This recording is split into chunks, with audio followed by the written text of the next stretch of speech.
Hello, fellow homebrewers. JP here, and I want to introduce to you the brand new Brewbuilt X1 Conical Series available at More Beer. More Beer sells the highest standard in homebrewing equipment, and the Brewbuilt Conicals are just that. They're made from mirror-polished 304 stainless steel, and they come with loads of features that you and I have been looking for. They have a full 2-inch bottom dump valve, which will eliminate your clogging issues, while the sturdy base includes 4 reinforced legs, just like those big Pro tanks do. More Beer also carries the Brewbuilt line of options and add-ons like casters, pressure kits, and even external glycol chillers. So you can find out more about the new Brewbuilt X1 Conical Unitanks by going over to morebeer.com for detailed videos on the entire line of Brewbuilt Conicals. You can trust Brewbuilt with your next fermentation, and you can trust More Beer to find the right conical for you. Brewbuilt at morebeer.com. Today's Sunday Session is proudly brought to you by More Beer at www.morebeer.com. I poured it in my mouth and it just wasn't going down. My first beer was an IPA, the best IPA I've ever drank. Mostly because I brewed it. If you have a scale that is good for measuring cocaine, you're probably good for measuring hops on it. You're scaring me. I think the information is awesome and the audio sucks. Make some sugary water, throw some yeast in there, And you're going to drink good beer. yeah, it's going to be good. It's fine. God damn it, man. Oh, my God.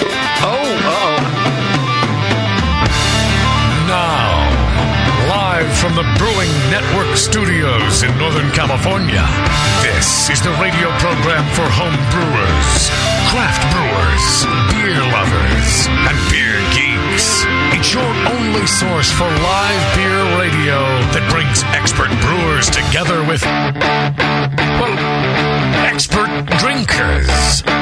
This is the radio program with a head on it. This is The Session.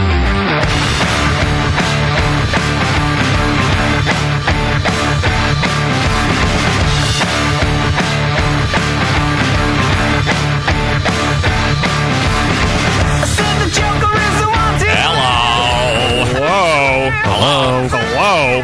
Super. Super hello. You know what's great about Super Bowl Sunday? No. Drinking before noon. Yeah. Everybody's going to be drunk of the week. Does it need to be Super Bowl Sunday to do that? Yeah, I think it's important. Hey, that was... It legitimizes it. That was traveling. Why didn't they call him for trailers, refs? Hey. Yeah. Tasty was drunk when he got here, I think. Well, yeah. Every place you go around here, because it's wintertime, our winter, all the beers are like really strong. It's just hard to like get a medium buzz go. Oh, it's true. I'm going to beer releases, and of course they're releasing strong beers. So You're pre-gaming it for SF Beer Week. Yeah. Air Place. Really? All places, Air Place. Yeah, wasn't it Pliny the Youngest or something was out this week? That was on Friday. Yeah. Pliny the Younger. Did it taste like it did last year? No, it tasted better than last year, actually. Wow. Yeah. Isn't that like a line down the street for that or something? Yeah, they went around the corner onto D Street. They started lining up. Natalie and Vinny were doing some high fives. Yeah. They are into that shit, I think. Right. They thought that was pretty They started cool. lining up at 6 a.m. apparently, They or went earlier. Good for them, but I will reiterate the point I have made several times. I am not waiting in line for fucking beer. No. I mean, I'll wait like 4 deep at a bar. Don't get me wrong. I'm not that much of a snob, but, you know, I'm not going to do it. It's beer, right? I mean, at the end of the day, it's just beer. But you got to be the first so you can tweet about it before anybody else. And that's the other thing.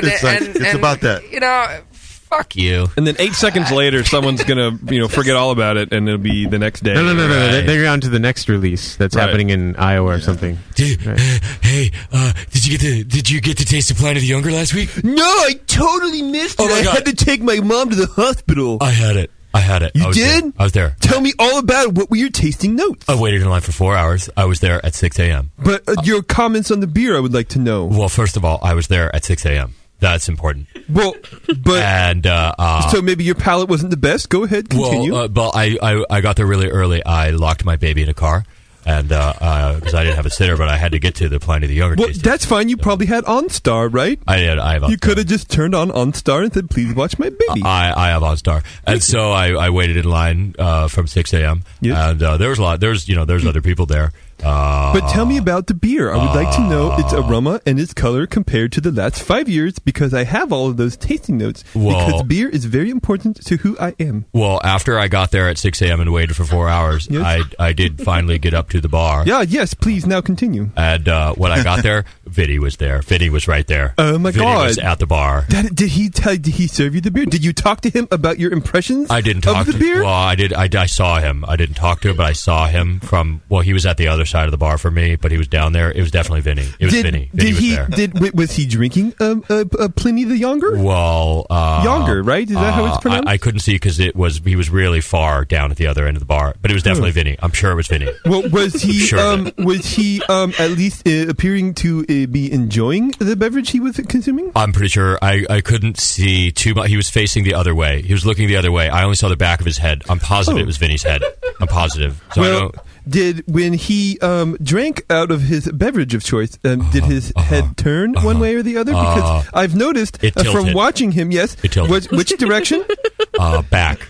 Oh, back. And then maybe because I've noticed that when he does drink and he's very excited, because I do watch him a lot, his head kind of turns to the left a little bit. Right. And then I've noticed that. To the right, and then then he does it again, and it's very nice. It was him. I noticed that. It was him. That is very nice. And then after I waited in line from 6 a.m. and 4 hours and got to the bar and saw Vinny at the other end of the bar, I ordered my, of course, the Pliny the Younger. It's pronounced Pliny the Younger. You're right. My apologies. My apologies. Pliny the Younger. Yeah. But of course, I didn't want to ruin my palate. You have to drink beers in order.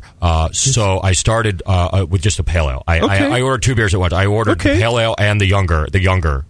That's fine. That's okay. But I would like to know, please, about this release, because it must be very special, because it's only done on one day every year. Listen, so it must be special. It's very special. Is it different than beer? Is it more? I'll remember the day forever. First of all, I told you I locked my baby in the car. My baby died later that day. Oh, well, that's okay. You can make another one. You can. Right. You can make. There's like one younger. Look, you can make a baby. Yeah. You can make a baby faster than Pliny the Younger. Yeah, you're right. And I got the younger, and my wife was okay with it too. She said, "Well, I came home and I said, honey, our baby's dead." And she said, "Did you get the younger?" Yeah. And I said, "Yeah." And she said, "Fucking high well, that's five, really buddy. the only thing. That's the only thing you can do. High five. And that's the only thing that can happen in this situation. So I tasted the younger and the younger. I've never tasted anything like it in my life. Never. Tell me how it compared to the last 5 years. You can't compare. No? You can't even compare. It's different? You can't even compare. But it's a double... No comparison. It's a double APA, right? Did I mention Vinny was there? Yes, but...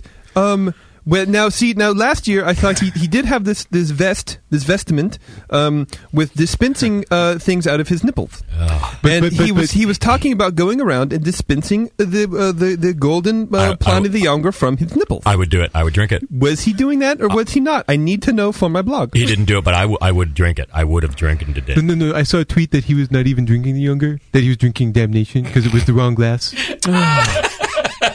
That is just like him to really support. Whatever. That's my take on waiting in line for beer. It was mostly they're really like pale 25-year-olds. I didn't see any beer shirts or hoodies, ball caps. No, they're like I don't know, preppy looking people. Yeah, it was weird. Well, they weren't that is weird. You were in Santa Rosa, geeks, probably. But. Yeah. Well, I went in. Of course, I don't wait in line. I wouldn't go there. I'm like you, Jay. I wouldn't stand in line for beer. There's plenty of other beer to have. Right. So we get the pass.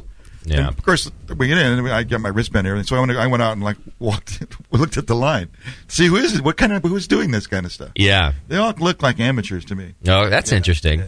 Did you get on the news this year, Tasty? No, that all happened before it happened. Oh, it did.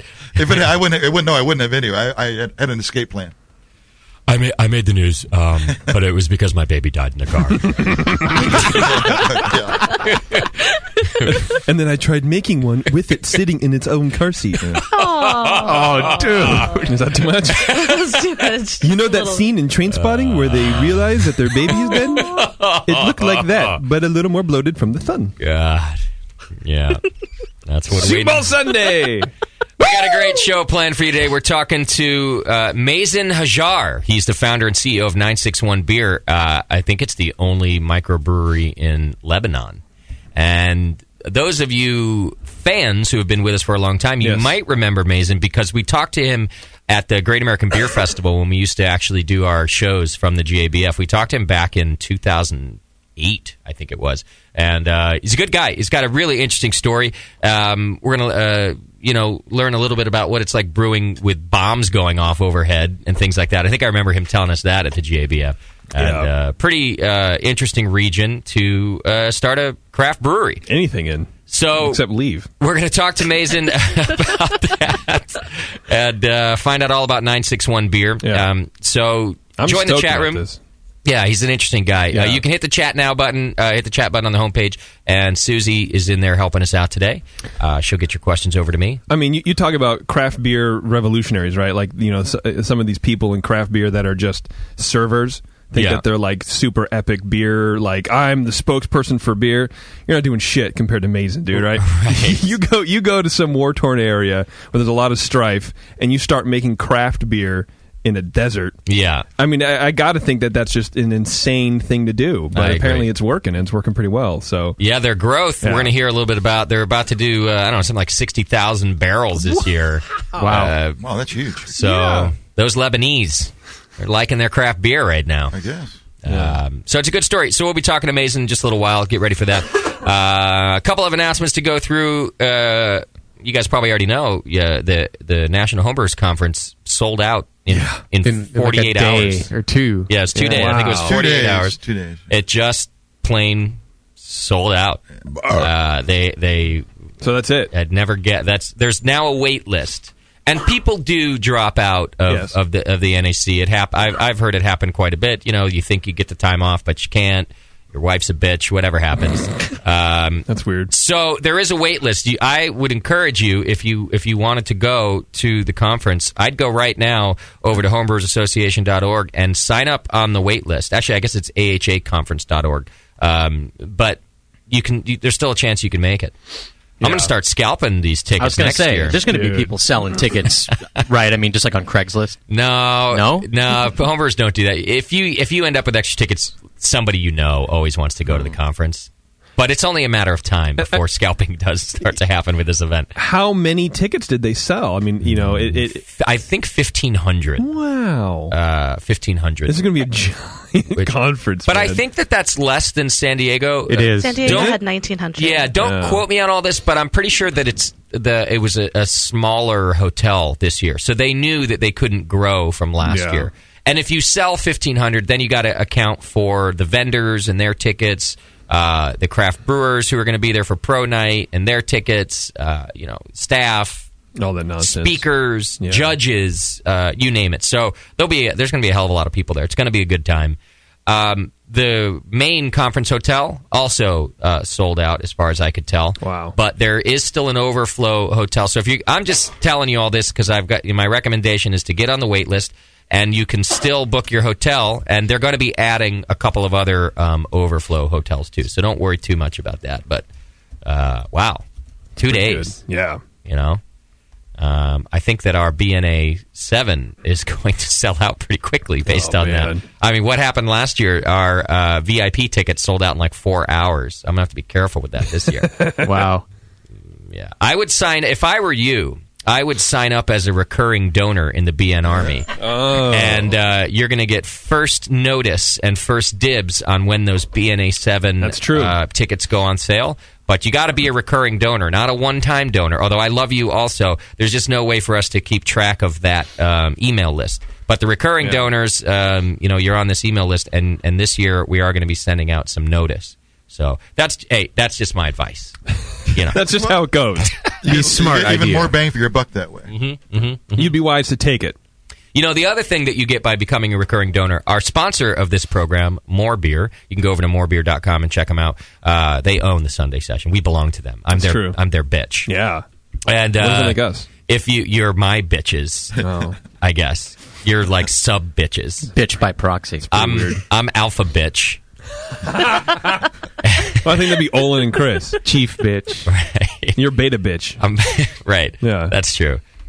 So by signing up to become a recurring donor, you also get involved in the More Beer monthly raffle. And we do that every month. We just drew a name and emailed that person this week, as a matter of fact. And it's a $100 gift certificate to More Beer. So we give away $100 a month to that thing. So you can sign up for as little as $2 to support the show and get a chance every single month to win $100 to More Beer.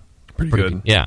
$100 goes a long way. That's a couple batches of beer, right? Oh, yeah. Easily. $2 to win 100?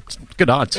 Even by my math, that's pretty good odds. It's like 3 to 1. Yeah. And then you can wait and hold on to that thing till you find something good on Deal of the Day. Oh. So you get something on sale. Oh, that's a good point. Yeah. Always a good deal a day over at More Beer. So, all right. So thanks to them. Another announcement, SF Beer Week is coming up here. It starts on the 10th, I believe. This Friday. The opening gala, yeah. Oh, that's right. Yeah. That's right. I got to sort that out. I think I'm supposed to go to that. I won't wait in a line that's shorter than 4 hours to get to anywhere that has beer. I just won't do it. Where are you going for SF Beer Week? Well, what has the longest line? That's where I want to be, right? Oh, you mean it's already sold out? Yeah, but I'm on the waiting list. SF Beer Week is sold out the whole week. Yeah, it's just done. I'm just waiting in San Francisco for 4 hours. For something to happen. Where? Anywhere. 14th and Folsom. Yeah. What's there? Sports bar. I don't know. Yeah. We're actually going to be doing an event with Firestone Walker at Zeitgeist. Oh, really? Yeah, I love that cool. place. Matt Brennelson's coming to town, and we're going to be talking to Firestone Walker and Trumer. You guys remember Lars Larson? Yes. I think it's going to be Lars. I'm going to sit down with the two of them for a little powwow at Zeitgeist. It'll be a live show out there at Zeitgeist. That will be on Thursday, February 16th out there. We'll tweet book you more details when I have them. Oh, I'll have to get my fixed gear bike all oiled up then. Yeah, do that, and then wait in line to listen to me. Wait, you're going to make me wait in line? Yes, to listen to me talk to Matt and Lars. So that's going to be a good time. Happy to be doing that with Firestone. It'll be fun. All right. Other ways to support the show, you can click Amazon link through our homepage. You can bookmark it. I saw people bookmarking the Amazon link, and then you don't even have to go through our homepage. You go straight to that Amazon every time you shop, and it helps us out. There's also a new iPhone case up there. It's pretty sweet. It's got a hop grenade on it, and it's a bottle opener, and you don't have to wait 4 hours for it.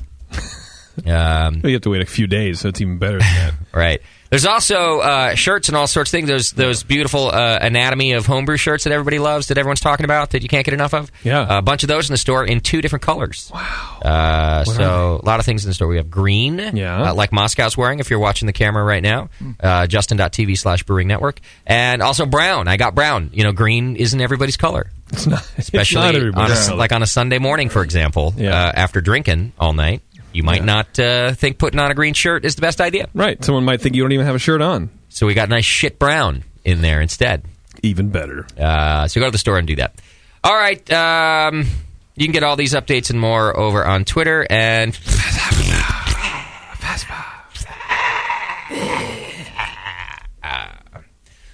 send show ideas over to Scott the Jew. Scott at thebrewingnetwork.com. I thought we agreed we were going to drop the Jew for this show. Do you think Mason knows that you're a Jew? Oh, he does now. He's like, I'm out of here. We won't do this show. Fuck that guy. This is what we say also about Moscow. Why don't we just drop the Scott part? We'll say we'll call you The Jew. Yeah. Send show ideas over to the Jew, which is Scott at thebrewingnetwork.com. Send feedback to feedback at thebrewingnetwork.com. He probably won't share them with us. Send love and hugs to JP at thebrewingnetwork.com. That's right. I need them both. A little tickle in my throat. Oh. Right. That's why you look so happy. Shall we do some feedback? Yes. Yes, please. Feedback. Want some excitement? Oh my God! You've got mail. Kick it. Sounds like I got boosted on the audio there. Sound good now. It's weird. All right, feedback is brought to you today by our brand new sponsor, Danstar. Yes. Yeah, you can win a professional brewing course from Danstar Yeast. Go to danstaryeast.com or find them over on Facebook. All right. Oh, yeah, I have a lot of feedback today. Yes. Well, we were off last week, and people, they really like reaching out, man. It's a good time. All right, John writes in, hey, guys, I'm headed to San Francisco and Napa in February. Napas. And I want to fly back with a suitcase full of bottles. What should I pick up that I might not be able to get back here in New England? Good beer. Well, I don't know. Anything. Go to Safeway. If you were here earlier, you could have had Pliny the Younger, but you can't have it. I drank my thimbleful. I would have shared my thimble with you. I could have put it in a bottle and put a cap on it and sent it back to New England. I could have capped my thimble. I could have put it on eBay for $5,000. Yeah. I don't know. I would take Drake's 1500 back with you. That was our beer of the year for 2011. I would do that. I would go to Firestone Union Jack, Trader Joe's, and get some Bitter American, which is in cans, available year round from the Sully and the 21st 21st Amendment. That's a good buy. That's true. I would get Bitter American and Allies Win the War, as a matter of fact. That's a good beer, too. I was thinking that I know the East Coast isn't necessarily known for their IPAs. I mean, they have IPAs, but they're a little more malty, a little less hoppy. I'm saying this. I would probably go around and get IPAs if that's what you're into, because you can't get them like you can out here. Get a few fresh 1500s and Blind Pigs and that kind of stuff. Stone, yeah, for sure. I'd get. You know what else I'd get? I hope you guys like this idea. I would get Trumer Pills. That is an awesome Pilsner. That is a good beer. It is. Yeah. That's only available on the West Coast? Fresh local. It might be elsewhere, but it's fresh here. They do the green bottle thing for marketing purposes, so I would get a nice bottle of Trumer fresh here while you're here. Just duct tape the bottle. I would go to City Beer Store in San Francisco. That's a good spot. Even though he doesn't pay me for those plugs, which is shitty. But let's just say Bevmo then. I like the store, and I like his beer selection. So I'd go there, and you won't go wrong. You get lots of good stuff. All right. Thanks for writing in, John. Here's another one. Hey, guys. Wow, the Whirlpool conversations were very interesting. Way to give Brew Strong a run for its money. I am a bit confused, though. Are you saying that if we add some hops at 60 minutes, and then we do a 30-minute Whirlpool at the end, that those hops are now giving out the IBUs of a 90-minute edition? Is that a yes? Yes. Okay, perfect. Qualified yes. We don't. Yeah. That's the assumption. I mean, think about it, right? I guess boiling and twirling are two different things, right? I mean, the physical, you know what I mean? Yeah. Right. So there's got to be some. Again, there's no formula. That's why I can't say what it is, because there's no way, no way to calculate. You can only measure it, but it is being measured. Okay. But it's being measured at lower rates than obviously in the boil. Okay. They're getting something. Yeah, it has to be considered, is what I'm saying. He says, I usually only rest for about 10 minutes after the boil, but even 10 minutes will make my 60-minute IBUs considerably higher, right? Well, it's diminishing returns on those hops. I mean, as you get towards the end of its time, most everything's out of it. It's not like you're getting as many IBUs at the 91st minute as you're getting at the first minute. So if the question is, would that 10 minutes make your IBUs considerably higher? No. I think the answer is no. Probably hardly noticeable. Yeah, okay. Anyway, so you get the idea. Yeah. I was shocked that JP, also he goes on to say, I was shocked that JP didn't get an award for doing such a stellar job of hosting when Justin was absent this year. Oh, I meant to take that out. I don't know. I don't like giving JP awards. No. Or compliments, for that matter. They go to my head. Right. Speaking of awards, just listening to the descriptions of the Tasty Awards ceremony really pissed me off. That was unbelievably bad. I can't believe that many people were in the room and no one did or said anything. You should crash it next year. Thanks, and suck it, Justin, for not awarding JP. Mike from the heart of horse country. Does anybody know where horse country is? Horse country? Yeah. Wyooming? Apparently it's Central Florida. Florida? Wow. I think it means horse fly. Race horses. Yes, yeah. Where the mosquitoes are as big as horses, Central Florida. All right, here's a couple questions. Hey, guys, insert heartwarming life story here. I have two questions. Honest. This guy's great. I love it already. I like it. Number one, I've got pretty much all the parts I need to build a temperature-controlled... what's a hop oast? I don't know. For drying hops? I think that's what it is, right? Hop oast out of an old chest of drawers. Yep. But I'm trying to figure out the CFM, or wind speed, if you prefer, of a typical commercial hop oast. I've emailed a couple major hop producers and either haven't heard back or been told they have no idea. Probably because it doesn't fucking matter. It's an old school method. They probably don't even use it anymore. I somehow doubt any of you would know such a figure off the top of your head. Yeah, it's like 12. I don't fucking know. 12 mph. Under 70% humidity. Have you got any suggestions as to how I might find out some sort of rough number other than trial and error? So, anybody? He's going to have to do trial and error. Just get a fan, put it on a rheostat, and see what works. Yeah, does it matter? I mean, I think most people use kilns, right, Nate? I mean, that's why they don't just do wind. Propane-fired kiln is what the commercial guys do, or at least what I saw at Loftus when I was there. Sounds dangerous. Oh, yeah. It's hot as hell. It's like 130 degrees in that room. I mean, you might try to email Matt Brindleton at Firestone, because he's done a lot of hop research and stuff like that, so he may have stumbled across that in this giant sponge of a melon he has, but I have no idea. All right.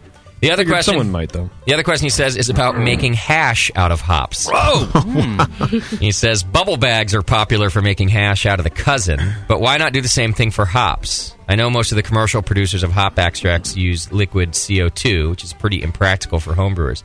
I've been pondering ways to make an extract at home to make storage of an ever-expanding crop of hops. Anyway, blah, blah, blah. Do what with the hash? Smoke it? No, it would be to make a hop extract, because then you could just you get bitterness that way, or you can get flavor that way. You don't have your seems really tough to make. You should just buy hypercritical CO2 extract, which you can get from Hop Union and some of the other guys. There you go. All right, that was from Jamie. I don't know. Jamie must be stoned because he's seriously overthinking this whole thing. Yeah, he's a home brewer, man. That's the kind of the cool part about home Just brewing. saying hop hash at all makes you think he's probably smoking weed. Wait, do you think that we could know? Yeah, the answer is Can we make hop keef? Let's take this one step further. It's basically all been tried, and if it's not happening, it can't happen. Do you guys sell hop grinders? All right, Josh writes in, hey, Jay, I'm just getting around to listening to the Distill Show. Great discussion about Whirlpool hop editions. There was one message Tasty was trying to get across that got lost in the conversation. If you're trying to clone a beer that has an extended Whirlpool at the commercial brewery, but you don't do an extended Whirlpool on your system, then you should throw your hops in at 20 minutes and chill straight away. Yeah, pretty much the message. This concept has been discussed a lot here in Oz because a lot of us no-chill our wort in cubes, and lately there has been an increase in cube hopping. I and others have found that cube hops tend to be similar to a 20-minute addition. Then to add more aroma, we either do the coffee plunger method or dry hop the shit out of it. Cheers from Josh. Coffee plunger method. BD from Texas writes in, hello, I'm new to brewing and heard about adding or pitching a second yeast after the first week brewing to the carboy. Is this recommended? If so, do I siphon to a new carboy and add the yeast or add to the original? Excuse my inexperienced terms. I'm starting a new hobby and just really like beer. Thanks in advance for your help. BD from Texas. I love just the last sentence kind of endeared me to that post. Yeah, sorry. That's just really good. I just really like beer, dude. I don't know what I'm talking about. Right. Love it. I'm not sure why you'd be adding a second yeast to anything if you've added the proper amount of yeast. And to do that, I would use Mr. Malty's pitch rate calculator over at MrMalty.com. Your beer should finish out fine. Mm-hmm. If you're bottling beer, that might be the place that people are. Anybody could interrupt me if I start to fuck this up. If you're bottling beer, that might be the place that you could add a second yeast to bottle condition. But even that's not necessary. You just generally add some priming sugar. You can look that up on any of the. Go to morebeer.com and there's probably a tutorial on this. And it just puts enough fermentables back into your wort after it's finished fermenting so that it does a secondary fermentation in those bottles and it's carbonated. The terms are kind of confusing when you're saying things like secondary fermentation, even when you're talking about not pitching into another vessel. Right. Because it's not really a secondary ferment. It's just moving one fermentation from one vessel to another. Mm-hmm. It's the same fermentation. So it is definitely a little confusing, but maybe pick up How to Brew by John Palmer. There you go. That might clarify. He had a second question there on should he transfer to a secondary before he does the second yeast. Actually, I would, because what's left in the first one is like cells that have like collapsed and died, right? Yeah. Right. I wouldn't do an active ferment with that there. It'd be like autolysis, right? That'd be kind of it would eat the dead cells. So I would transfer for the second yeast. I was going to eat my dead baby after I got the younger. You really are a homebrewer at heart. And one quick comment: if he does this, like you get the yeast active before you pitch the second yeast because there's already alcohol in solution. You probably won't get anything otherwise. Yeah, especially if you're using a dry yeast, rehydrate it and don't use the dead baby as a yeast nutrient. It's my stirrer. All right, I got to skip through some of this other stuff. We don't have a lot of time. Another one about the IBU thing, the Whirlpool thing, saying we overcomplicated things. Let's see. That was for his entertainment. I hope he liked it. I guess I'll read this one. It's in regards to the complaints we get about not doing enough beer information on this program. Yeah. Hey, Brewcasters, I'm one of the Silent Army members. You know, one of the members who listens to all the shows, loves them, and always thinks I should participate more, but don't because I'm either too busy or just fucking lazy. But I finally had enough, and I just decided I had to write in. I can't listen to any more of these fucking complaints about how the session doesn't have enough beer information or doesn't ask enough beer questions or blah fucking blah. I'm sure I'm not in the minority here, but as far as the session goes, the reason most of us listen is because we want to be entertained while possibly getting some beer info as a bonus. I think that another backhanded compliment. Right? I think this sums up why most of us are involved in the homebrewing community to begin with. But yet, even with a half a dozen great magazines, 100 books, who knows how many damn forums, websites, and all kinds of multimedia, not to mention 3 shows on the same fucking network that are strictly information related, you still get people complaining about how you need to include more beer information in the show. When you say it like that, it sounds ridiculous. I used to listen to the Sunday show, and then they stopped talking about beer, so I don't listen anymore. Yeah. These people need to just settle the fuck down and realize that not all the listeners want nonstop brewing information. If you didn't get enough beer info you needed from a show, find it online. Didn't get a question answered? Contact the person yourself. I just have to add, I hope you're not taking this self-absorbed minority to heart. But after listening to the recent show with Fal Allen, I'm a little worried. Fal made comments like, we still do it in the can occasionally, and I'm more concerned about how we're going to reduce the air in our package. And nobody interrupted to throw in a quick joke. I hope this isn't a sign that you're giving in to the 1%, man. He says that's supposed to be said in my homeless hippie voice. Oh. Cheers and suck it. Well, it was. Nate. Oh! Thank you. Was that Nate's first suck it? Yeah, I think that was Nate's Hell first yeah. suck it. Yeah. Woo! Yeah. You've come of age, my dear. This cherry there. That's from Jeremy Benarmy, Private First Class. That's my favorite email. See, the thing is Fal has like a 4-page writer, and one of the stipulations is you no dick jokes. Oh, so right. our hands were tied. Yeah, he wouldn't let us make a dick joke. Yep. Do I have time for this last one? Sure. Hey, I'm in the Coast Guard and currently deployed to St. Paul Island, Alaska, from my permanent duty station in Sitka, Alaska. Duty. There you go. Now I hope that got Now we're back on track. I was lucky to fall into your archive brewcasts on iTunes and smart enough to download a bunch before I left. My first listen featured Greg from Stone, and I've been hooked since. You're all extremely entertaining and apparently knowledgeable. I'm grateful for what you do. Keep it up. I've never homebrewed before, but I plan to start in April when I return to Sitka. There are some great friends of mine who are already brew there, and I can't wait to share their experiences. Your show's already got my mind churning with ideas of what not to try. What I want to try and what to look out for. Thought he was listening to me. Yeah. I can't wait to get back to civilization where I have, and it goes on, and he's happy about everything.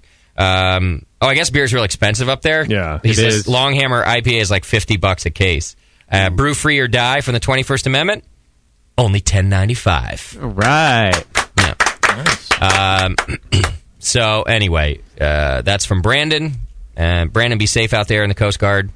I don't know what happens, but be safe in Alaska. Alaska's a dangerous place, right? Yeah. It's close to Russia. It's close to Russia. You can wave to it. Yeah. We're still at war with them, right? Yeah. Pretty much, yeah. Perpetually. I'm going to have to ask Mason who we're at war with. He probably knows. Who should we side with? I'm pretty sure we're still at war with Russia. Pretty sure we still have troops over there. I think we should. Since Vietnam. Yeah. All right. Do I have to do this AHA thing before the break? Yes, let's talk to him. Is that what's happening? Yes. I think we have Terry Denham on the line, one of our AHA candidates for the governing committee. I told you guys that we'd be talking to each of the... How many candidates? Seven candidates vying for 3 spots, I believe. And we're going to give them a chance to talk about why they want to be on the American Homebrewers Association governing committee. And today we're talking to Terry Denham. How you doing, Terry? I'm doing well, and yourself? I'm doing great. Thanks for being with us today, man. Thanks for asking. You getting ready for the Super Bowl or what? Yeah, I guess so. You know, I'm from Pittsburgh, so there's not a whole lot of excitement here. That makes sense. Oh, sorry, the Steelers don't win every single year. Everyone's depressed. Right. There's a high suicide rate in Pittsburgh this time of year. Are you going to be drinking homebrew during the Super Bowl today? This is an important question, Terry. I would plan to, yes. What are you going to drink? Probably drink some Belgian wit. Oh, that sounds tasty. And also some bourbon barrel stout. Okay. What kind of brewer are you? You got an all-grain brew system? All grain, yeah. Yeah? How many gallons do you brew at a time? 10 gallon. There you go. There's no sense in brewing 5 gallons. No. You know, you got to do 10. Why would you? Are there extract brewers running for AHA? I would imagine not. Maybe, sure. Really? Yeah, sure. I'm sure they've snuck in then somehow. You don't have to be a all-grain brewer. I mean, you just have to be a good organizer and a good thinker. Yeah. Right. Yeah. Right. So I started with extract. You did? Yeah. Okay. Yeah, I was like most guys. I got that 2-bucket kit. My wife, Patty, bought me the 2-bucket kit for Christmas, and I said, Patty, this is all I'm ever going to need to brew beer with. You lied to your wife. That was a 2-tier all-grain system and a 24-gallon conical fermenter later. I don't have everything I need, I don't think. Yeah, you're not done yet. How long have you been brewing? About 10 years. Okay, that's great. So tell us why you'd want to be on the governing committee. Well, I would like to be able to help with the club side of the AHA. I like to be able to help it grow, to help the clubs grow. I also like to be able to find ways for clubs to be more involved in the community, helping with fundraising events, holding brewing events that work towards fundraising. Now, this is great to hear, and for two reasons. The first reason is that I think that you're absolutely right. We need to get clubs more involved and more active in ways to support them. The second reason is that I'm currently the chair of the club committee, and let's face it, I suck. I'm terrible, and I think Terry will do a better job than me. Well, I don't know that I would do better. I would like to help. I would like to help you. Let me put it that way. That's a good way to put it. It's definitely, and I'm being honest here, it's definitely an area that I think could use some more attention and some help, because like a wiener. I mean, clubs are such an enormous part of the American Homebrewers Association that I think it's something it needs. Terry, good job. Well, I think the better the clubs are, the more members we're going to have towards the AHA, which is going to make it stronger, that's all. Right. Now, it's a 3-year term if you get elected, right? Yes, sir. And you have to sit in a room with me once a year for 3 years for 2 hours. I have to sit in a room with a lot of people that's been drinking brew for 2 hours, so I'm used to that. It's true. And actually, someone usually does bring home brew, and we start at like 8 in the morning drinking. That's what the committee's like. I'm going to tell you the secret of the committee. We just drink. We just sit there drinking. Yeah. We don't even talk about things. Flip a coin. Yeah. I would have loved it if, Terry, next time someone asks you, it's a 3-year commitment, right? If you just went, oh, shit. Screw this. I'm out. Yeah. Oh, fuck. Really? No, you're messing with me. Come on. They said 6 months. Have you been to any of the conferences, Terry? Yeah. I've been to the one in Cincinnati. Okay. I've been to the one in Minnesota a couple years ago. Nice. Our club is trying to actually bring it to Pittsburgh in a few years. Oh, fantastic. I'd like to see it in Pittsburgh. That would be nice. Yeah, that'd be a good time. Well, that's something you could push for if you make it onto the committee, too. Well, that's one thing, yeah. Sure. The other thing with clubs, I would like to see some more non-brewing competition between clubs. More competition? Well, more competition that don't involve brewing. Like a 3-legged race? I see. Well, like beauty contest. Like the clubs that could raise the most money for a charity. Oh, that's a good idea. I like the way you're thinking. Yeah. The clubs that have guys that serve at more events, guys and gals. Let me go back. Yeah. I don't want to lose those gal votes. Yeah, all 3 of them. You need them. Don't worry about it. I didn't say that. Yeah. They can't afford MP3 players anyway. They won't know. Terry didn't say that either. No. Just want everyone to know. That was Scott. Don't worry about it. Terry, what were you saying there? You wanted to find some way to recognize people for doing service in brewing? Yeah. Okay. I like that. I always thought there should be like a BJCP kind of thing about that kind of thing. I know lots of people that don't judge, but donate a hell of a lot of time towards the betterment of the beer local home brewers scene. I think there should be some sort of recognition for that. Like who? Like who would you be talking about, Tasty? No, I know lots of people. I certainly, if I was talking about me, I would have said Right. I need to be recognized. No, you would never say that. I would. I know. I don't. It's not the way I am. Don't think that would be the guys without the good palate. Right. Yeah, right. Yeah. Those guys want to help too. Yeah. Well, I like those ideas, Terry. Yeah. In fact, as of right now, Terry has my vote. For this half hour, I'm endorsing Terry Denham.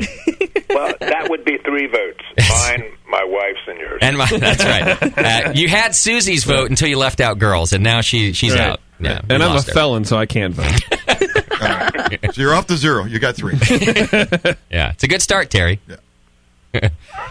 Okay, you can go to homebrewersassociation.org, and as soon as they get everybody's profiles put up, you'll be able to read more about Terry and vote for him there. You do have to be a member, of course, of the American Homebrewers Association to vote, but the Govern Committee it's a nice little committee we have there, and we just basically try to voice your concerns to the AHA to make sure that you're being spoken for, and that's what Terry's running for. So you can go over to homebrewersassociation.org to vote for Terry. Terry, thanks for being on the show, man. Hey, thanks for asking. All right, brother. If I don't win, I'd still like to be on your committee. Okay. I think we just invite everybody next year. Let's do it. Let everybody in there. Good luck, Terry. Thanks, man. Thanks, Terry. Okay. Thanks a lot. Have a good day, guys. All right. Bye-bye. Bye. There you go. Oh, he meant my club committee. Yes. I see. Yes. Well, great. He can have my chair. He can have my seat.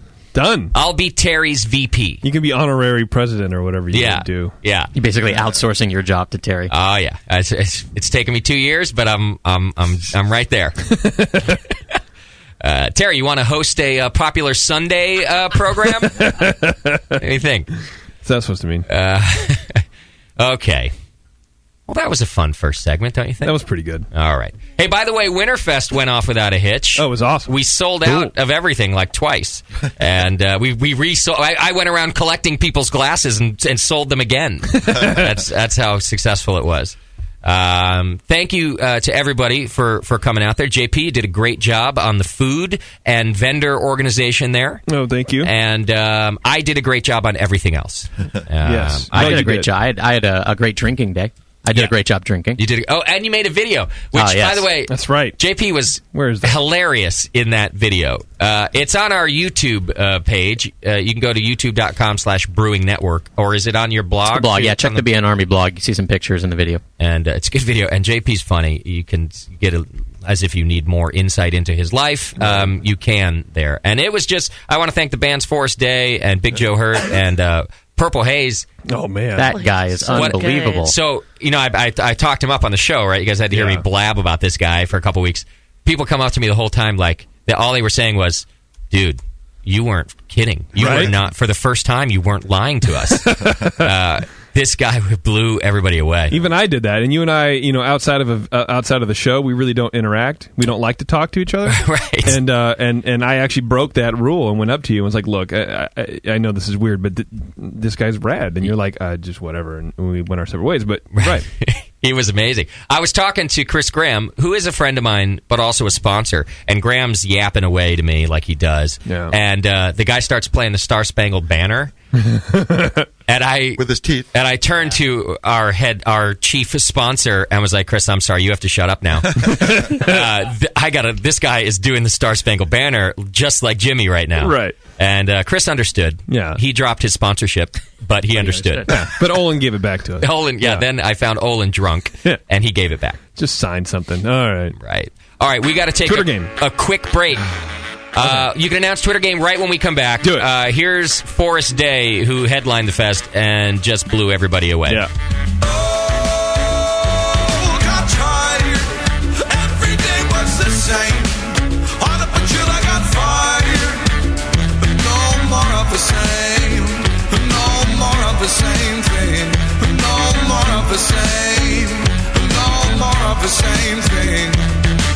Hit the street time, only people in pine homes. I just got fired trying to work for assholes. If it lasted a little bit longer, I would have quit. But it's 3 weeks till Christmas and I wanna buy my girlfriend a gift. Oh well, it's from the banner, I can tell. I guess I don't respond well to middle management. Most of them are spineless little bastards with the grudge against anyone like me who won't put up with an attitude. Monkeys pinching pennies telling me what to do. I'm tired of working for assholes. I'm tired of working for assholes. I'm tired of working for assholes. I'm tired of working for assholes. I'm tired of working for assholes. I'm tired of working for assholes. I could understand a little better if you're up in Trump Tower, but you're turning into monsters for $10 an hour. You're cowards. Like monkeys with whips, I make a buck less than you when you want me to do backflips. Nah, you're mistaken. Gotta bring home the bacon, but it's not worth the shit that I'm taking. The smiles you're faking. I'm sure I have my price, but it's more than $9.75. Oh, got tired. Every day was the same. On up until I got fired. Oh, got tired. Every day was the same. On up until I got fired. No more of the same. No more of the same thing. No more of the same. No more of the same thing.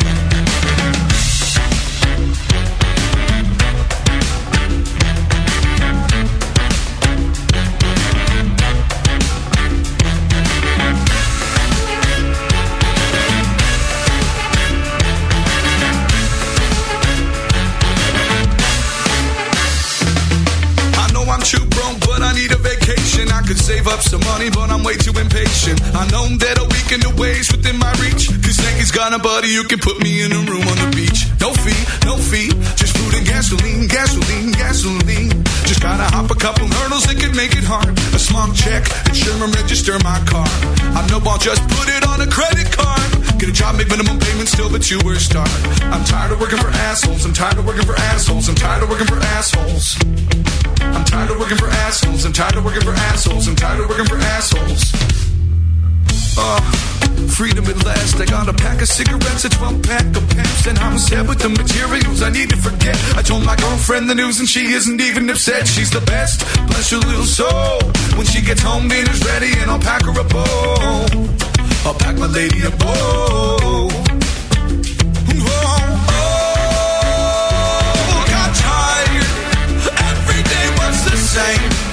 On up until I got fired. Got tired. Every day was the same. On up until I got fired. No more of the same. No more of the same thing. No more of the same. No more of the same thing.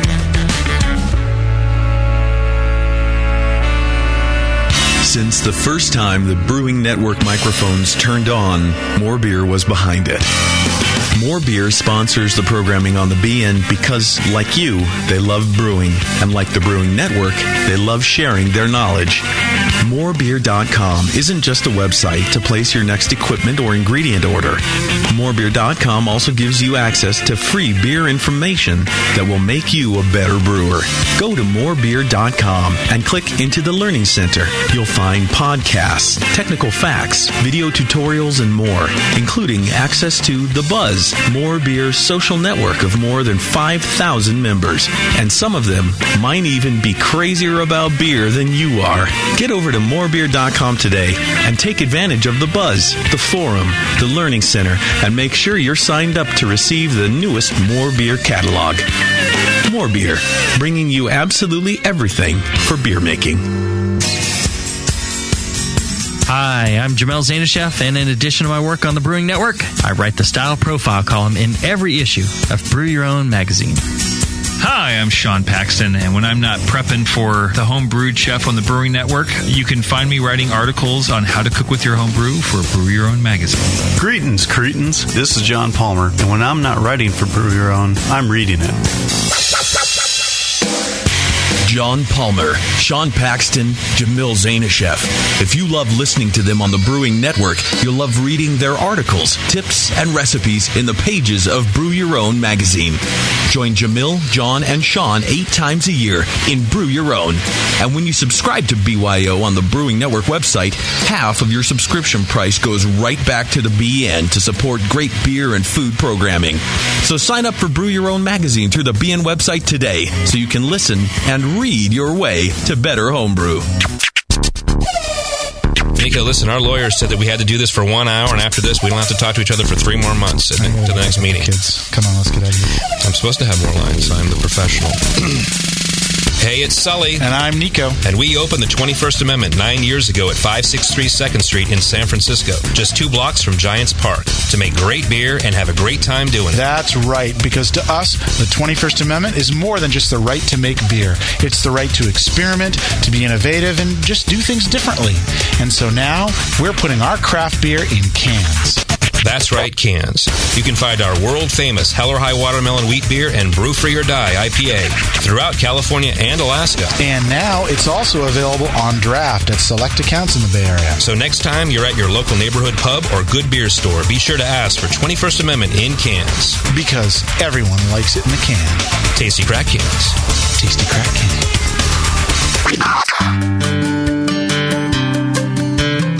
Williams Brewing is your online resource for prompt delivery of quality home brewing supplies. Since 1979, Williams Brewing has offered the finest equipment and freshest ingredients, and the best customer service in the business.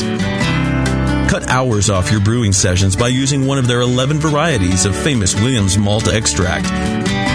Their new Snap-Lock stainless steel cam-lock fittings will make connecting your pump or heat exchanger quick and easy. Or check out their exclusive paintball tank-based draft beer equipment. They even have their own line of precision hydrometers. Go to williamsbrewing.com to browse their vast selection.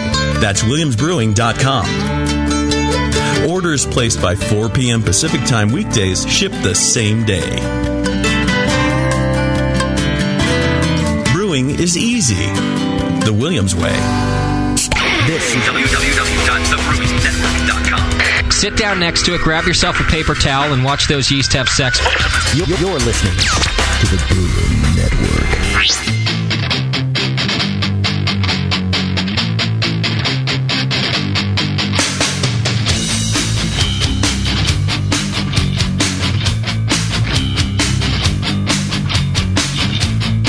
The session.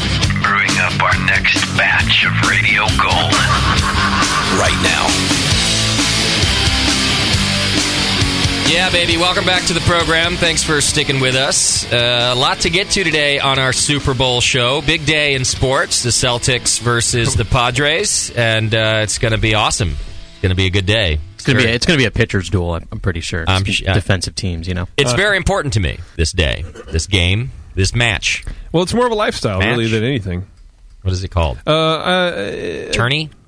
Tourney. It's a tourney. Yeah. The super tourney is on today. It is like a tourniquet being applied to your face. Bracket. I'm sure that it's very important to our next guest, the Super Bowl, Mazen Hajar from, he's the founder and CEO of 961 Beer. Mazen, the World Football Championships are very important to you over there, I'm sure of it. Absolutely. They're a big night for us, not during the day. Right, that's true. Yeah. What is it, middle of the night over there? It's close to 11 p.m. By the time the game gets on, it's probably going to finish somewhere around 4 or 5 in the morning. Gotcha. Wow. And the Lebanese will be partying in the streets, I'm sure of it. No, actually, you'd be surprised how many pubs have our beer on tap for Super Bowl. Oh, is that right? Hey. Are they rooting for the Patriots? I have no idea who the hell they're rooting for. As long as they're drinking your beer, right? Yeah. As long as they're drinking the beer, that's fine. You know, that reminds me about our Twitter game. Oh, do it real quick, yes. JP. Go ahead. So I was thinking about the Super Bowl and what beer everyone usually drinks, and so I want the Twitterverse to name me 3 positives about Bud Miller or Coors. 3 positives? 3 positive things about the big 3, basically fizzy yellow beer. Okay. And don't be like, oh, it's good to pour out the drain. No. Be positive. Really try to be positive about it. Name me 3 positives about Bud Miller or Coors. All right. There's your Twitter game of the week, and JP will send the winner a prize. We'll do it at the end of the show. Eventually. So Mazen is from 961 Beer, which is in Lebanon. And help me out here, Mazen. Help me pronounce the city name. It's actually Mazra'at Yeshua is not the city, Justin. It's a little industrial zone in Beirut, on the suburb of Beirut. Beirut. Okay, so Beirut would be the city, and Mazra'at Yeshua is the district, basically. Exactly. Got it. Okay. And how long you guys been there? We started off in July 2006, in the middle of the siege, the whole war with Israel, Hezbollah war with Israel. Okay. I started brewing when the bombs were falling. So let me get this straight. There are bombs. There's a war going on. There are bombs going off. And Mason, you're sitting there and you go, hey, I should start a brewery. Pretty much. That's how it went? No, actually what happened was I've been in love with food forever. And I met my first partner, Henrik Hagen, who's from Denmark.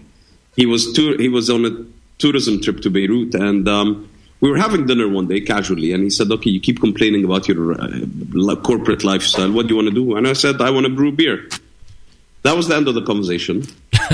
2 weeks later, I get a phone call from Copenhagen saying, wow, I loved Beirut. I'm like, thanks, that was cool. And he goes, screw you. I'm like, what? I haven't slept for 2 weeks thinking about this beer idea. Do you really want to do it? And at that point, I had absolutely no clue how to make beer at all. Okay. Zilch, zero, nothing. You had this idea, but you hadn't looked into it at all. Totally. Okay. And I mean, we're positioned in an area. I know this whole debate of how many breweries are in the Middle East. In the Arab part of the Middle East, there are no breweries outside of Heineken or government-controlled breweries. And they're all pushing out the same, the positive stuff that you wanted on your Twitter about 5 minutes ago. Yeah. It's literally as bad as it gets. I mean, the brewery out of Syria, they literally put on the label that they're not responsible for bad storage. Wow. Yeah. It's catastrophic. Oh, man. I got fed up of drinking this crap. And I was living in the UK, and I was drinking bitters and stouts and porters and all those kinds of beers without realizing what I was drinking. I mean, I was much younger. I was just drinking to get drunk, but it tasted good. Yeah. And when I got back home, it tasted like crap. And so that's how the whole idea started off. Okay. And what were you you said your corporate lifestyle. What were you doing before the brewery? Well, I quit investment. I was 9 years in investment banking. I was the chief financial advisor for one of the big banks in Lebanon. Okay. And then I started 2 airlines. Really? Yeah. Just like that? I started the first low-fare airline in the Middle East. And then the government felt threatened that the national airline would get its ass kicked. So they started not giving us schedules and landing slots. And then I started another government's airline, and then I quit and started making beer. Wow. See, now I'm intimidated. I can't even remember to take out the garbage on Thursdays, and Mason has started 2 national airlines. Well, because the garbage comes on Tuesday. I see. Yeah. Exactly. It's amazing. I should have known that. Yeah, it's pretty good. I mean, we think we're doing really well on a podcast. And he's like, dude, I started not 1 but 2 airlines until I threatened the government, and I got out of it. Which sounds incredibly easy to do, right? I do see here on your Skype avatar, you're in a suit. You do look like an investment banker on Skype. Yeah, that actually, you know what? Everyone makes fun of this, and I keep forgetting to take it off. Oh, I'd leave it. No, you got to leave that. I think it's important. I look like a constipated moron. It's funny you say that because you do look like, I don't know if you've seen the movie, but he looks like the guy from Ocean's 11. The guy who owns the casino, the guy who gets robbed. Yes. That is what he looks That's like. who he looks Richard like. Greco? Yeah, that guy. Wasn't he on 21 Jump Street? So I look like a constipated actor. Yeah, that's what you look like. Exactly. Investment banker. Mason, I think you should put that photo on one of your beer bottles, as a matter of fact, and call it like, fuck the corporations or something. I don't know. Call it corporate lifestyle beer. We're having it's funny because when I was in corporate life, everything was senseless and it was just pressing on with these things. I wake up now super happy, super excited in the morning, wondering what the hell we're going to brew next. What's the next crazy thing we're going to do? Right. It's a completely different lifestyle. Coming from that constipated person to brewing beer is like the greatest thing on earth. Right. You were born again. Yeah. On that day. Yep. So talk to me about this then. You have this idea. You don't look into what it takes to make beer. You open a company. You know nothing about it. How do you build a brewery and make beer knowing nothing about it? And living in an area where no one knows anything about it. Right. You can't. It's not like you can go to your friend's brewery and ask him. If you're in the States, you have tons of resources. You have a homebrew shop. You have all this stuff. You have breweries around you, people you can talk to.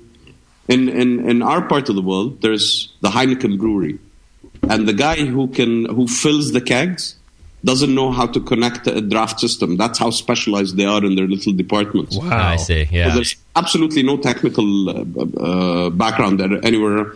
Well, what I did was we basically bought every single book on Amazon. Okay, yeah. And I read cover to cover everything I could get my hands on, which still doesn't help because, you read something like sparging and lautering, and unless someone actually shows you what the hell it is, yeah, you're like, whatever. Yeah, you just think it's some stupid German word. I agree. That's definitely true, even in homebrewing, where you do need people around you. You can't be in a bubble on your own and figure everything out. It's I just still don't know what impossible. lautering is, and I've been doing this for 7 years. It's a thing. I'll show you later. What lautering is? Never heard of that. Yeah, exactly. The first time we made beer, I'll tell you how we first made beer. So after this conversation with Henrik, we decided, okay, I'll put half the money in, he'll put half the money in, and we'll get some sort of a bank loan and raise the rest of the money. And all of a sudden, this idea was coming to fruition. And about 3 days before the war started with Israel, I got a book from Amazon called Beer School, which is the autobiography of Steve Hindy. Okay. From Brooklyn Brewery. Yeah. And, 3 days after that, the war broke out. I was sitting on my balcony thinking, shit, Henrik's going to want to withdraw and leave. And, okay, I'll keep doing this. Should I do this? Should I not do this? And I get a phone call from Henrik 6 days or 7 days into the war, and the bombs are falling outside. And he says, so did you register the company? I'm like, no, don't worry. I'll ship your money back. Don't worry about it. He goes, why didn't you do it? I'm like, there's a fucking war going on. Hello? Yeah. He goes, listen, do it. Don't be stupid. Do it now. I'm like, what? Why? He goes, we have a great story. We registered Under Siege. Right. And I'm like, okay. So I get really excited. I'm sitting on my balcony. The electricity is out because they bombed the electricity. Hang on. Does anybody else think that it's weird that Mason's sitting on his balcony while bombs are going overhead? Go inside, would you? Yeah. You want to watch the show, Totally different area that was being... See, that's the cool thing about being Lebanese. You can figure out exactly where the danger zones are. I see. I gotta think it's like you get. I don't want to say you get used to it because it sounds like just forget about it. There's just bombs going off, but I'm pretty sure at some point you stop being really, really scared. Yeah. And then you go, oh, well, whatever. If it's going to hit you, it's going to hit you. I'm going to go along with my business, and we'll see what happens, I guess. It's not exactly like that. I mean, the war in Lebanon ended in 1991, and it's been a great city to live in, a great country to live in since then, except for that little stint in 2006. Okay. But after the civil war in Lebanon, which I grew up in, I went to Bosnia as a journalist to cover the war in Sarajevo. So you kind of get a sense of where's a good place to stick your head out and where is it a good place to basically hide under the covers. I see. Wait, so you were an investment banker. Journalist also, yeah. Investment banker, owned 2 airlines and a journalist, and you own a brewery, and you're what, like 10 years old? How old are you? I'm 38. 38. I've served ice cream. Coffee. You were a barista? Yeah, I've served ice cream, coffee, and beer. That's what I've done in my lifetime. I can't figure this shit out. Neither can I, man. Yeah. Now I could see what you mean. You're around it enough that you start to realize the signs of danger, so you know when it's okay to sunbathe on your balcony. Exactly, and open a book. And then when you open that book, the first sentence of the first paragraph of the first page says something along the lines of, I woke up to the sounds of bombs exploding outside my Hotel Alexandre. And I was like, what the fuck? Wow, yeah. And it turns out Steve Hindy, who's third generation Lebanese, at that time I didn't know, was the Associated Press journalist for during covering the civil war in Lebanon. Wow. Amazing. And actually, on one of his trips out of Beirut to Saudi Arabia, where he got to see home brewing, he wondered why the hell do we have Bud, Coors, and Miller in the U.S. and came back and inspired him to start Brooklyn Brewery. Amazing. So did you look at that as a sign, that sentence? Like, I absolutely looked at that as a sign. I called everybody up. I said, come on, we're going to brew. And Henrik had been flying in and out of Beirut, basically carrying stuff in his handbags, like barley and hops. We don't have any of the stuff here, malted barley and hops. And eventually I had enough kits, so we started brewing. that day. And it turned out to be miserable after 2 weeks because I boiled everything together. I didn't understand sparging, lautering. You literally boiled all the ingredients together. I basically did that. I mean, I did the steps, the infusions, but without understanding the lautering, sparging, and that I should cool before the yeast. It was all experimental. And then finally we got the whole thing right. And we started making beer and more beer and better beer. And we were researching every Sunday. We'd have people come over and drink. And then the group started growing on its own. Okay. And one day, like on a Wednesday at 10 p.m., I got a knock on the door, and 2 dudes were standing at the door going, "Hey, are you Mazen?" "Yeah." "You make good beer." "Oh, thank you. Can we buy some?" And I felt like this drug pusher behind the door. Right. You're the new gig in town. Just don't tell anyone. Yeah, here's a 6-pack. Now go away. Exactly. And so at some point it all got serious, and we decided, all right, next step, order a brewery. None of us had ever been in a brewery ever. So we shopped around, and luckily we landed on DME in Canada, who gave us a lot of technical support and advice. And we bought a 10-barrel, 2-vessel brew house with 4 20-barrel fermenters. Wow. DME, those are cool dudes up there. Yeah. Excuse me, I'm feeling a bit under the weather, so if I cough, don't freak out. No worries. You're far away. Yeah, I don't want to get a computer virus. Oh, yeah. So we kind of got this whole thing going. We ordered this equipment, and then at that point it clicked to me. I said, okay, this is not a joke anymore. I flew over to Canada and actually got certified as a brewmaster, did a lot of coursework. Okay. All right. So you picked up the equipment and flew back to Beirut. Well, I flew back to Beirut and got the equipment into the brewery. It was 4 containers full of like 3,000 different pieces. Yeah. And my partner looked at me, who used to head an orange juice production factory, and he looked at me and he said, "Okay, where are the engineering maps?" They're in my head. I looked at him and I said, "I can't see them." So we called DME up and I said, "Hey, where are the engineering maps?" And the guy on the other line, who's our account manager, said, "Do you think this is a Lego set?" Right. This is what you needed. Is that what they said? Yeah. You needed a Lego set. Yes. Here's your engineering map. Good luck. We can send someone down, but dude, have you never been in a brewery? I'm like, no. He goes, "What are you, an idiot?" Yes. Like, pretty much. Yeah. Wow. So did you get somebody out? Started up. We started brewing. In September 2007, we opened our brew pub. Our pub. It wasn't a brew pub because, again, the government in Lebanon doesn't really understand what the hell brewing is. So we're 2 zonings less in industrial categories, less than a nuclear reactor. So we're considered right up there with petrochemical industries. Wow. So we had to put the brewery out of town, open a brew pub, figure out how the hell to do it. And then we started bottling in March 2008.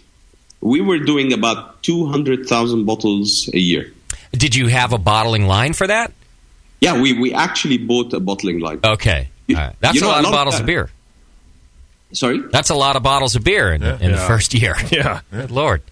We weren't selling. I mean, we got that capacity. Like the first month out of the gate, we sold 50 cases. Okay. And I was like, oh, shit. Whoops. Second month, we sold 27 cases.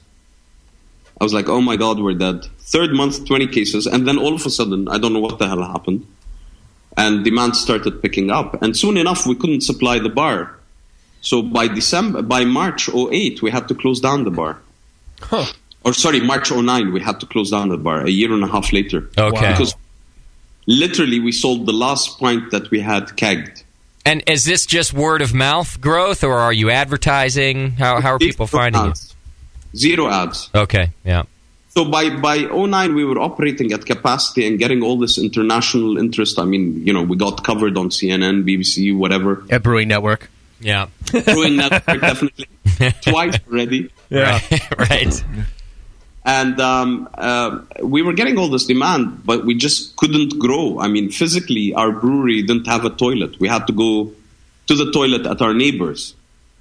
Huh. So it was impossible to grow. So we closed down the brewery in December 2009 and took a complete building for ourselves and built a new 3-vessel 35-barrel brew house with 120 barrel fermenters, quite a few of them now. And we upgraded our bottling line from 800 bottles an hour to 28,000 bottles an hour now. Wow. So now we're doing 12 million bottles a year. Holy shit. Wow. And we're going to be in the States quite soon. Oh, that was a question from the chat room already. They want to know if we can get your beer. So. Yeah, we've already signed with Illinois, Massachusetts, Michigan, and New York. We're looking at New Jersey, Texas. But I don't want to spread my wings too far. I want to service the markets that we're in quite well. Mm-hmm. And I want to make sure that my beer is available all the time. Okay. I think a lot of people don't make the mistake of trying to go too far, too quickly. Yeah. Under the pressure of they have access capacity. And then when growth overtakes them, they have to pull back from markets. I try to build things slowly. Yeah, and be able to stay there. That's a good idea. Yeah. Now, I have kind of an odd question for you, and I'm not even sure how to phrase it, but you started this brewery because you tasted great beer, and you didn't like the beer back home, so you wanted to provide good beer, but you didn't really know how to brew. So I guess my question is, how long did it take you to brew the quality of beer that you wanted? I mean, have you always been producing really the highest quality that you wanted, or was there quite a progression there to figure it out? We produced enough crap when we started. Okay. It was pretty hit and miss. Okay. Our first brew house was not jacketed, so we couldn't control the temperatures. Oh. It was a straight mash in one step. We didn't pasteurize. Now, I know... I look at the American craft beer scene, and I am in awe sometimes at some of the stuff craft brewers in the U.S. can get away with. Uh-huh. I think it's one of the most vibrant and the best scenes on earth. I'm completely inspired by what the guys are doing. But, there's 1,800 breweries now, and not all of them are doing amazing things. Right. Some of them are getting away with murder and hiding behind concepts like... For example, pasteurization, is one of the things that is most on the top of my list of things that we have a misconception in the craft beer industry about. How do you mean? Explain that.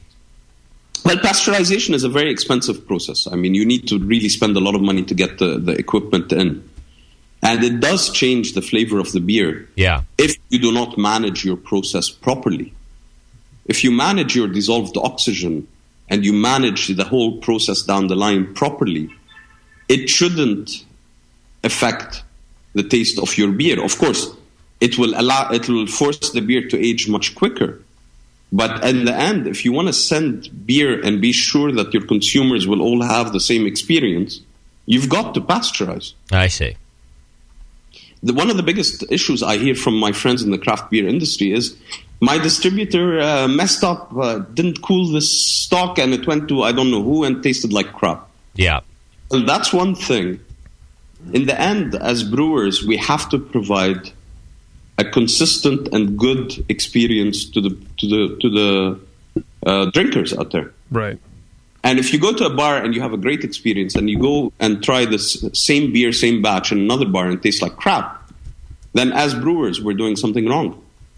Okay. If we had to guess, what percentage of U.S. craft breweries are pasteurizing? There's quite a few. You would be surprised. Yeah, there's a lot. We'd probably be surprised, but given the amount of breweries like that you mentioned, it's really not that many, percentage. Yeah, of course. Yeah. But, most of the successful ones do pasteurize. Okay. Yeah, I think the ones who have a large distribution area are the ones. Of course. You cannot, the minute the beer leaves your brewery, you just cannot control, unless you're doing bottle conditioning, you just can't control the chain. Yeah. Okay. I see what you mean. It becomes really, and it is a super expensive process, and it is very complicated because it takes a lot of quality control, which a lot of people will try to avoid. Okay. Now, let me ask you this. But in the beginning, you kind of said we definitely put out a lot of crap beer, but people were buying it. Is that because it was still new and there was nothing to reference it against? Like, for example, there wasn't a really good craft beer down the street that they could say, well, 961 sucks, I'm going to the other one. So is that why you were still able to sell beer even though it wasn't up to par? That wasn't it. What we were producing 4 regulars. We were producing a lager, a wheat beer, a red ale, and an imperial stout with coffee added to it. And people would drink the red ale, and most of the time it was great, but occasionally we'd get a bad batch, and then we'd have to recall it and things like that. So it's not that we were making crap beer and the market didn't really get it. We were making good beer, but sometimes some of our batches were not up to par. I understand. Okay. All right. I mean, we weren't consistent in the quality, but recently I was sitting in the old brewery, brewing some beer, and I get this crazy guy walking into the brewery completely at random, and he says, "You're Mazen, you make 961." I'm like, "Yeah." He goes, "I love you." I'm like, "Weirdo."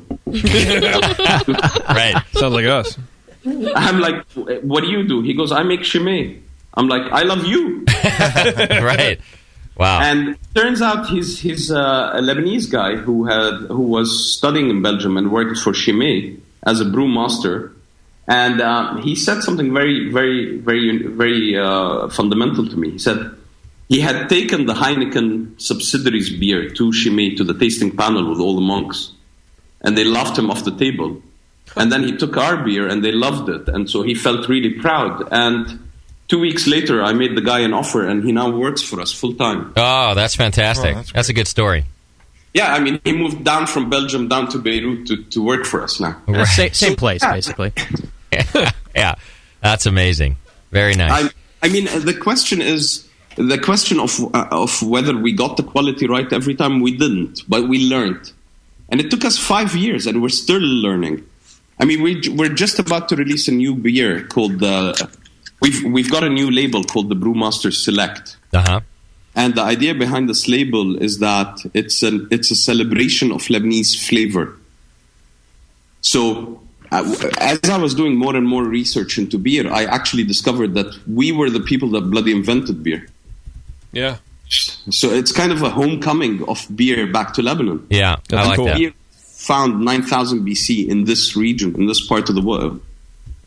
Yep. And the first letters, the first goddess Ninkasi, the first written form was here. Okay. So we released this new label. We did this project called Brewmaster Select, which celebrates kind of that Lebanese flavor in beer. And the way we do it is by doing a lot of innovative stuff. So our first batch, 01, is our Lebanese Pale Ale. And that's a beer collaboratively brewed with Anders Kissmeyer. Yeah, I know Anders. Judge on the World Beer Cup. Yeah. Ex-Salzburg, then ex-Nürburgring, won more awards than I can ever remember. And he's kind of a consultant now, in general, I think. Huh. Yeah. Exactly. Yeah. So what we did was we did an IPA, but more of a mellow English IPA with 6 local Lebanese herbs. Very local, very specific to the country. And it turned out fantastic. Our next, we're working to do another collaborative brew with an American brewer this time.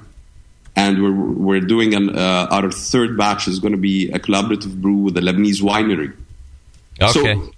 So, can I go back to the first? What are the 6? I probably won't know what they are anyway, but maybe some of our listeners do. What are the 6 herbs that you put in that beer?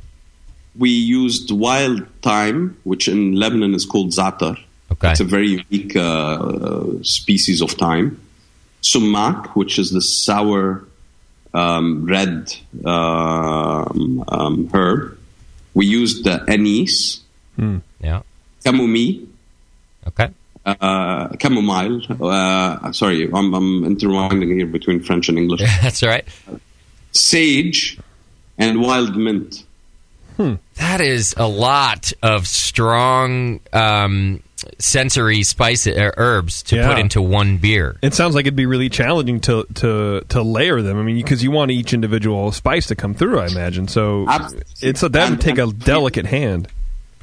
What we did wasn't just put them into the boil. I mean, we put some into the end of the boil, but we selected a few and made a tea out of them and added them very late in the fermenter, just to get less of the aroma, more of the flavor into the beer. Yeah. I kind of want to try it. Oh, well, so do I. And the nice thing about that, when you're doing the tea and adding it later, is that you could really you don't run the risk of overdoing it because you just put a little in, you taste it, you put a little more. Whereas if you do it in the boil and then you're kind of fucked. Like whatever you come out with is what you get. Yeah, you can't take it out at that point. So exactly, but you get more of the aromatics in the boil because when you make a tea, you're going to get less of the aromatics, more of the intensity of the flavor. I see. Okay, which would kind of be good in a pale. I think it's like it's matching with a malt. Right. I mean, kind of imagine an IPA that leaves a lingering taste of thyme and mint in your mouth. I see. That sounds. Not only does it sound good, but this is truly like a food pairing beer to me. Also, oh yeah, with a nice little lamb or something like that. Yeah, yeah. Now, Mazen, what would be this IPA that you're going to put this in? What's it made of? What are the hops in that beer, for instance? We used Pearly for bittering. Okay. Simcoe, Cascade, and Citra. Well, you got Simcoe? You have Simcoe? Simcoe's hard to find out here. Yeah, we're just surprised you found Simcoe. I actually have Simcoe and Amarillo for next year. Nice, attaboy. Good job. And I'm not selling any of it. It's mine. Right. So it's a nice hoppy beer, and then you're going to add the spices to it. I get it. Oh, absolutely. And we actually add more Citra and Simcoe in the dry hops. Okay. I want to taste this beer. I totally want to taste this beer. Yeah. I think it'll be there quite soon, and I will definitely send some down your way. Oh, I was thinking I'd just come vacation in Lebanon this year. You know what? Hell yes, that would be a great idea, and we would be very happy to have you over. That'd be great. I'll probably start a war. I'm not very polite. I might go with you. We have to go to Greece, though. In case you haven't noticed, I'm about as diplomatic as a truck. That's how we like it. Yeah.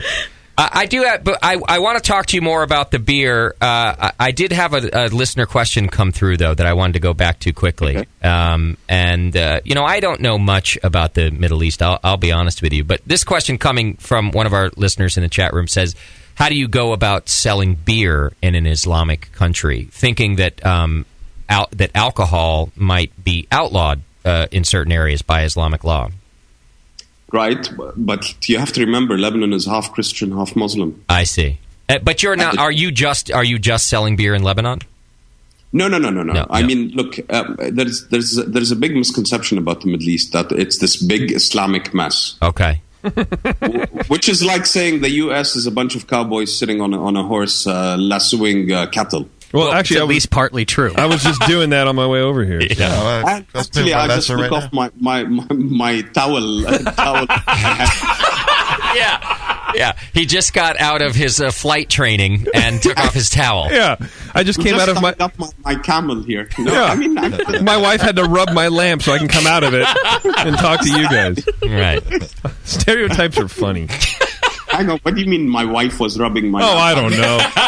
Yeah, I don't know. Don't insult our guest. Just making JP. a joke. I'm sorry. It's okay. I'm very happy when my wife rubs my lamp. There we go. Right. See? Yeah. He's obviously listened before. No, I mean, seriously, the Middle East is a really. I mean, it's 250 million people just in the Arab world. Yeah, we don't know much about it, to be honest with you. It's 22 different countries, and I don't know much about it. I mean, it's that diverse. It sounds like with such a rich heritage and a rich history. I mean, you talk about the beginning of man, basically. Totally. It would be hard to know everything, right? So, I mean, if you look at the Arab Gulf, yes, there are some Islamic states like Saudi Arabia and Yemen and Kuwait, which don't allow alcohol. But then you have the Emirates and Qatar, which do. Syria, Lebanon, Jordan, they actually produce alcohol. We have a long heritage of alcohol. There's quite a significant Christian presence in the region.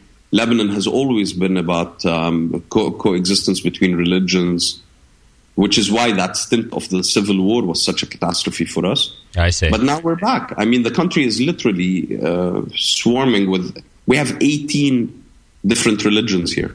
Wow. Is Jedi one of them? Yeah. Absolutely. You're talking to the Jedi Master of the... Yeah, there we go. Right. I know in the UK there's a huge Jedi population. I like that I like that Christians are the drunks of the world. Like wherever there are Christians, alcohol is legal. Absolutely not. You know that the only craft brewer in the Middle East is me, and I was born a Muslim. Okay. I'm pretty much an atheist now, but I was born a Muslim. I see.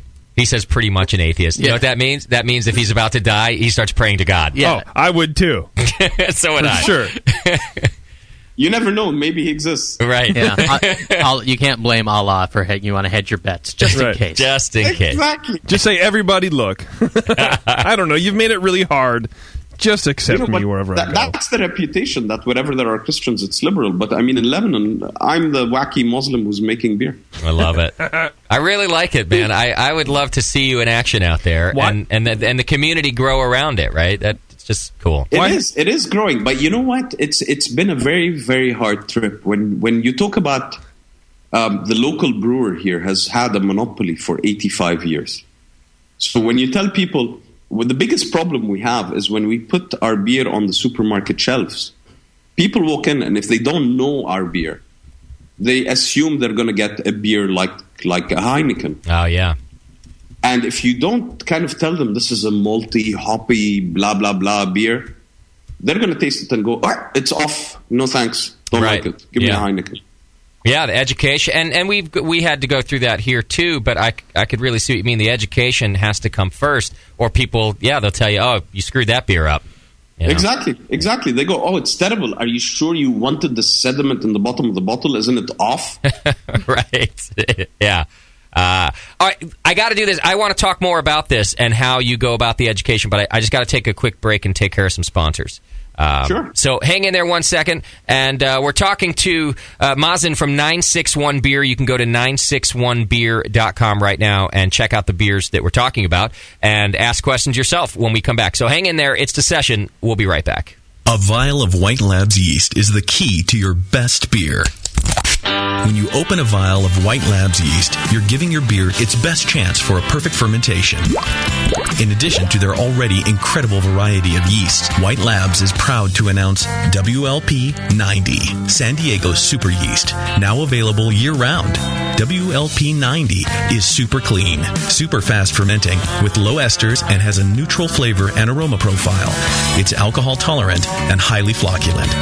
For more of the latest White Labs news, click over to whitelabs.com, where you can read reviews of yeast, learn in the lab section, and join the customer club. And if you should find yourself in San Diego, White Labs has a brand new training facility for craft brewers and home brewers alike. Whitelabs.com. Discover yeast, nutrients, enzymes, and more for commercial breweries, home brewers, and homebrew stores. White Labs. It's all in the vial. And now, Northern Brewer presents What If Homebrewers Ruled the World? Ladies and gentlemen, if you'll follow me, I will lead you into the gallery area. Now, the first piece up for sale today is a Jamil Zainasheff original, a bottle of 1997 vintage Evil Twin. I see. A bidding for this one-of-a-kind piece will start at £7,000. And if you'll continue to follow me, ladies and gentlemen, I can show you a rather abstract piece from Bay Area brewer Justin Crossley. It's a German Doppelbock entitled Justin's Giant Bock. The brewer's notes here indicate that this beer had excellent mouthfeel.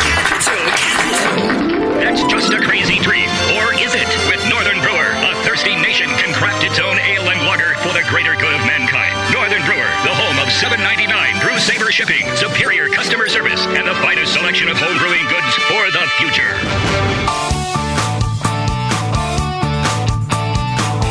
What does craft beer mean to you?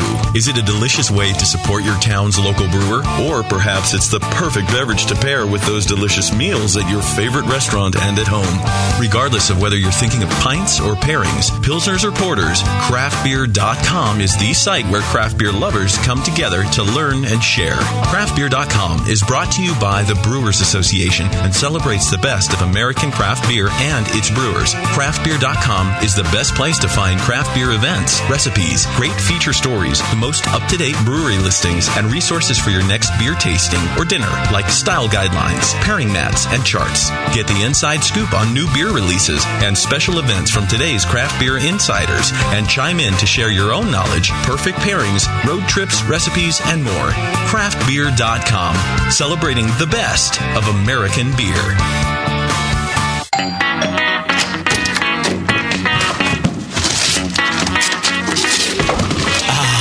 What'd you get? more brewing ingredients? Yep. You know what I love about Brewmaster's Warehouse? The $6.99 shipping?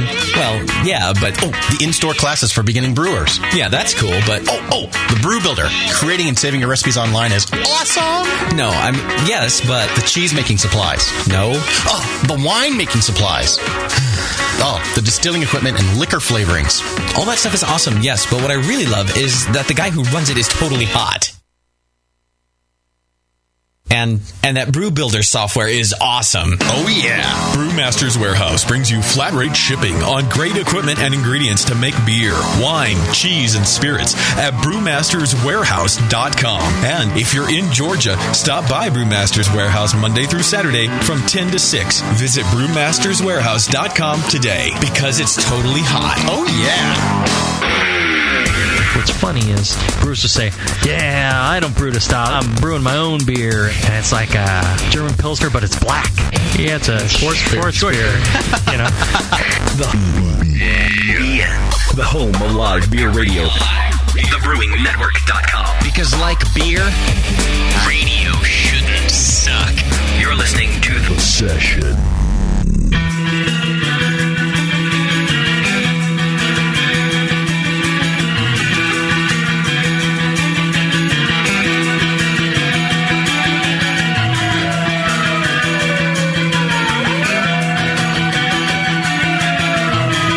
Tuned into this session because life's too short to listen to crappy radio.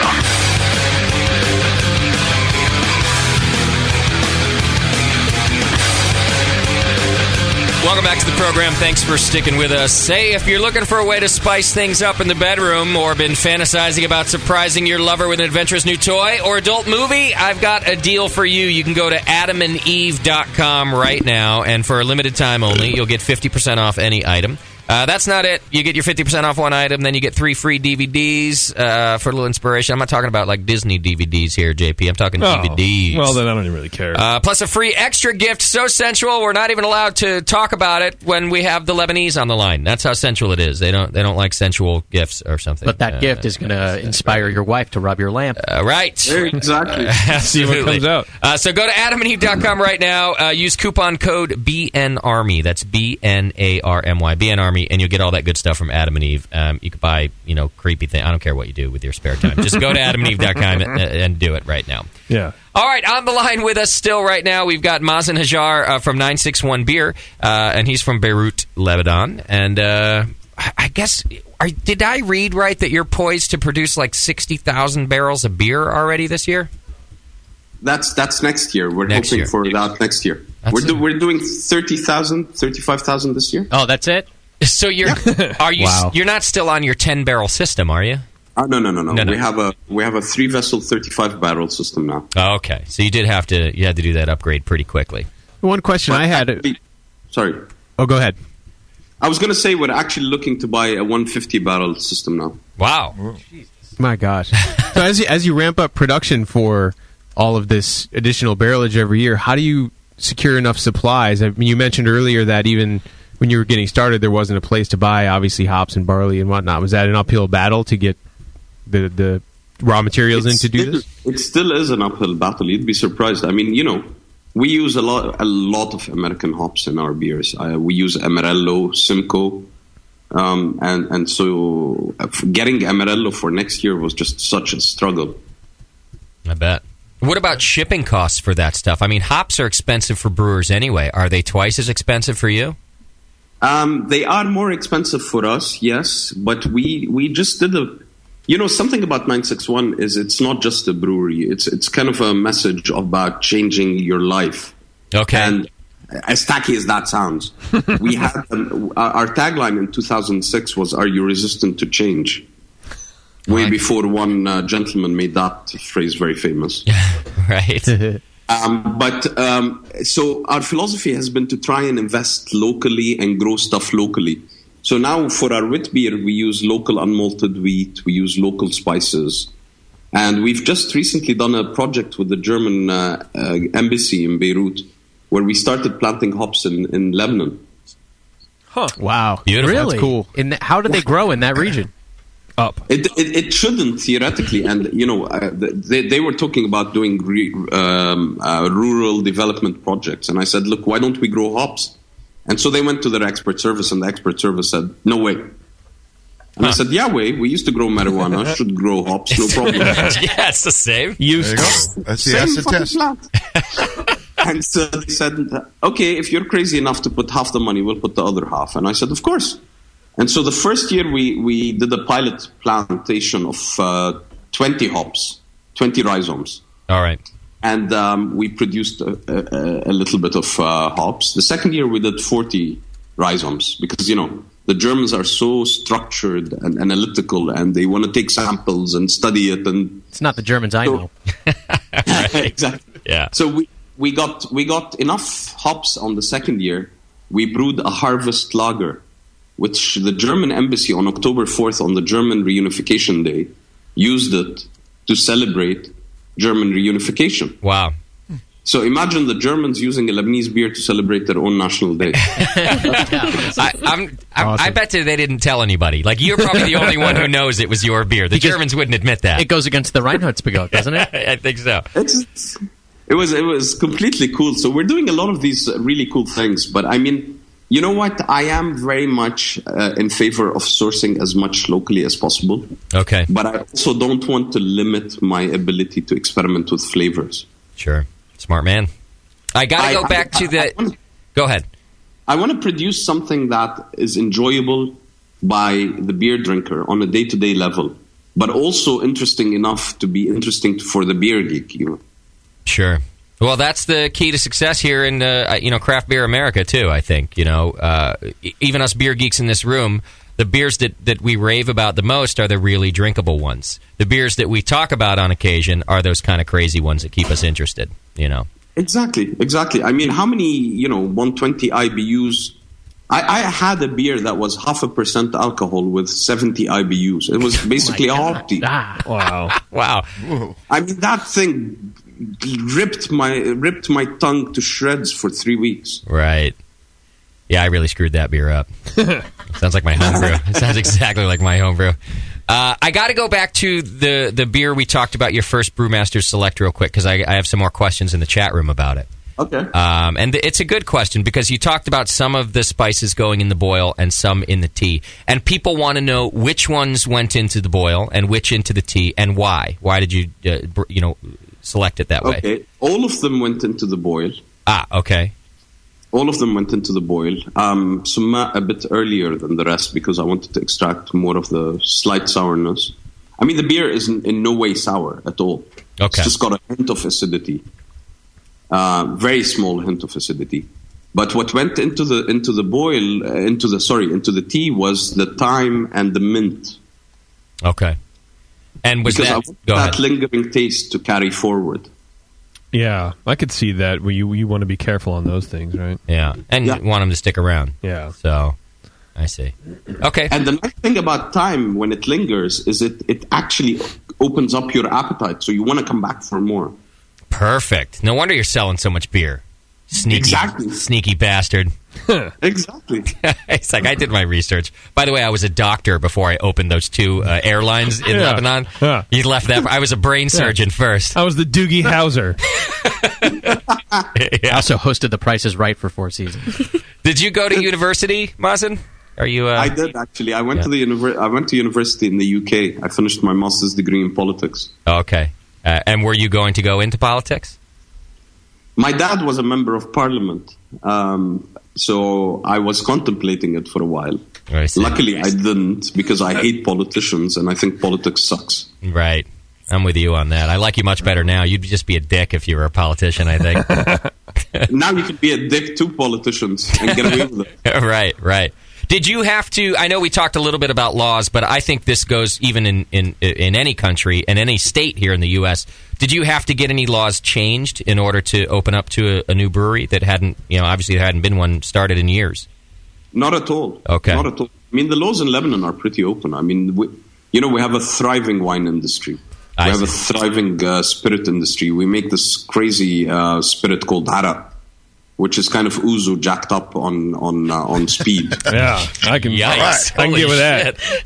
I can get with that. Did they get it 40? In like 2 seconds. It's like flammable. Don't even light a cigarette next to someone drinking it. Wow. But no, we didn't have to change anything. Actually, the biggest difficulty I've had in export is the U.S. It's a mind-boggling web of God knows what the hell I'm doing. It doesn't surprise me. Yeah. And any mistake is fatal in the U.S. If you sign up with a distributor, that's it. It's a fucking Catholic wedding. You can't divorce. That's the best part. It doesn't matter if he's screwing the priest. Right. Back, you're screwed. That's it. Wow. Yeah, I'm not surprised by that at all. So that's the reason for the delay getting to market here then? No, the delay has been we kind of just went live with our new brewery in March last year. I see. And again, you talked about producing quality beer. It took us at least 6 months to figure out what the hell we were doing again. It's a constant struggle.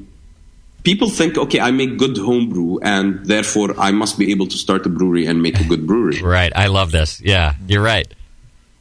That's what I thought. That's how I started off. And you know what? You can poop in your beer almost when you're making it on a homebrew level and still get away with some of the shit that you're doing.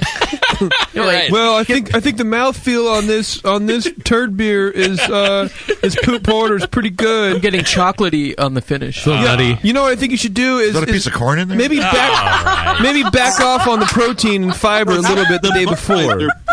That was the Budweiser, Corona, Coors, Miller, whatever poop beer. Right. Look what you started, Mazen. Great job. Yeah, no, exactly. Like, you really needed me to start this. Right. Yeah, He knows. True. He knows what we're doing. That's true. But the point that you're getting at, and I love this, it isn't that easy to scale up and brew on a commercial system. It's a completely different monster altogether. Yeah. And especially the minute you start selling outside of a brew pub. And then, I think the technical points are, you brew at home, that's one line. You brew in a brew pub, that's another line. Because you're selling everything out of kegs or serving tanks in your pub, you're fine. Yeah. You brew and sell outside of your brewery, that's a third line. And then you're traveling outside of state. And once you get to that level, it's a different... I mean, we brought in a pasteurizer because we wanted to open up the export market. When we started brewing, we weren't pasteurizing. Yeah. And so we used to have the same complaints that most of the craft brewers in the U.S. have, which is, man, I had your beer yesterday in bar X. It was amazing. I went to bar Y. It tasted like rancid piss. Yeah. Well, because bar Y stuck it up out in the sun for 2 weeks before he cooled it down and sold it to you. Right. So, there are so many technical skills, and budgeting is insane. You can't scrape together a decent brewery, without insane amounts of money. You get what you pay for. You absolutely get what you pay for. There is absolutely not a free lunch in beer. Yeah. See, every time we bought a cheap second-hand piece of equipment, we ended up scrapping it and just not even selling it back, buying one. Right. Yeah. And that's, you got to try, as a startup, I know the deal, you have to try to cut corners, you got to do it, but I agree with Mazen here, it ends up, you're better off just spending the money to begin with. And back to the difficulty in stepping up, I just want to say, for the record here, that's why I think that half of the breweries that come on this show and say they never dumped a batch of beer are full of shit. They come and they go, oh, no, we were good, right from the beginning. You're full of shit. Bullshit. Anyone who's been good from the beginning, if anyone has been truly good from the beginning, I'll stuff feathers up my ass. Right. Great. I'm going to go search for one right now. Yeah. Fuck. Screwed now. Yeah. I agree with you because, even guys that we know here, like, let's take Jamil, for example. Just one of our guys does shows all the time, opens up a new brewery. I don't think he in fact, I know he didn't dump the batch, but his first batch was riddled with problems too. And he's one of the best home brewers on the planet. And scale up to a commercial system, shit happens. And he knew that. And that's why I just think I like that you're saying it, because a lot of people just come out and go, it's fine. I was a brewer and it's just brewing beer. And in principle, yes, but in practice, no. Even if you're a brewer with a big brewery and then you go open up on your own, hell, even if you're a brewer with a big brewery, you still will dump batches. Yeah. I agree. Yeah, and I think it helps to know that, especially even as a home brewer. I mean, you can even scale that down to home brewer. It helps to know as a home brewer you're going to fuck up, and you're going to fuck up huge. Every time I've upgraded my system, it's like a whole new brew day for me. Like I'm starting from scratch again. Yeah, your numbers are going to be pretty much off. Yeah, and so if you just go through it, we kind of blasé about it. Like, well, whatever, it's going to happen. I know that. I'm waiting for it. And it's not going to shorten your life by 10 years because you freak out about it. Stressed out about it. Yeah, it's like shit happens. Whatever. Right. I was talking to Gary Fish from Deschutes, and Gary said something to me, and I thought, my God, he's absolutely right. They moved from a dry mill to a wet mill. I mean, as simple as that. And it changed the characteristics of their beer. Okay. Wow. They had to bring in another dry mill just to go back to the original because it had that much of an impact. I mean, the way you mill, the extraction you'll get, the kind of steps and how quickly you get there, just the kind of agitation you do, everything changes. I mean, people kind of forget the experiment when, same batch, 2 barrels, one in the basement, one on the roof, 2 different beers. Yeah. And it's the same. Every time we move up a system, and this is our 3rd system, we moved from a pilot, 20-gallon system to a 10-barrel system to a 35-barrel system. And every time we move up, all the parameters change, and it takes time to adjust to them. Sure. Back to ingredients real quick. Question from the chat room. Beardy is in there. 2-part question. Where do you get your yeast, and do you use liquid or dry yeast out there? I actually use dry yeast. Interesting. I'll tell you why I use dry yeast. Because we don't have a yeast propagation lab yet. Okay. And we don't have any yeast banks. We're the first brewery in the whole of the Middle East. And so to fly in liquid yeast was going to be impossible, simply because of the transit time. So we have to go with dry yeast. So what do? You get the dry yeast, and then do you have a small vessel where you propagate and start that yeast for pitching?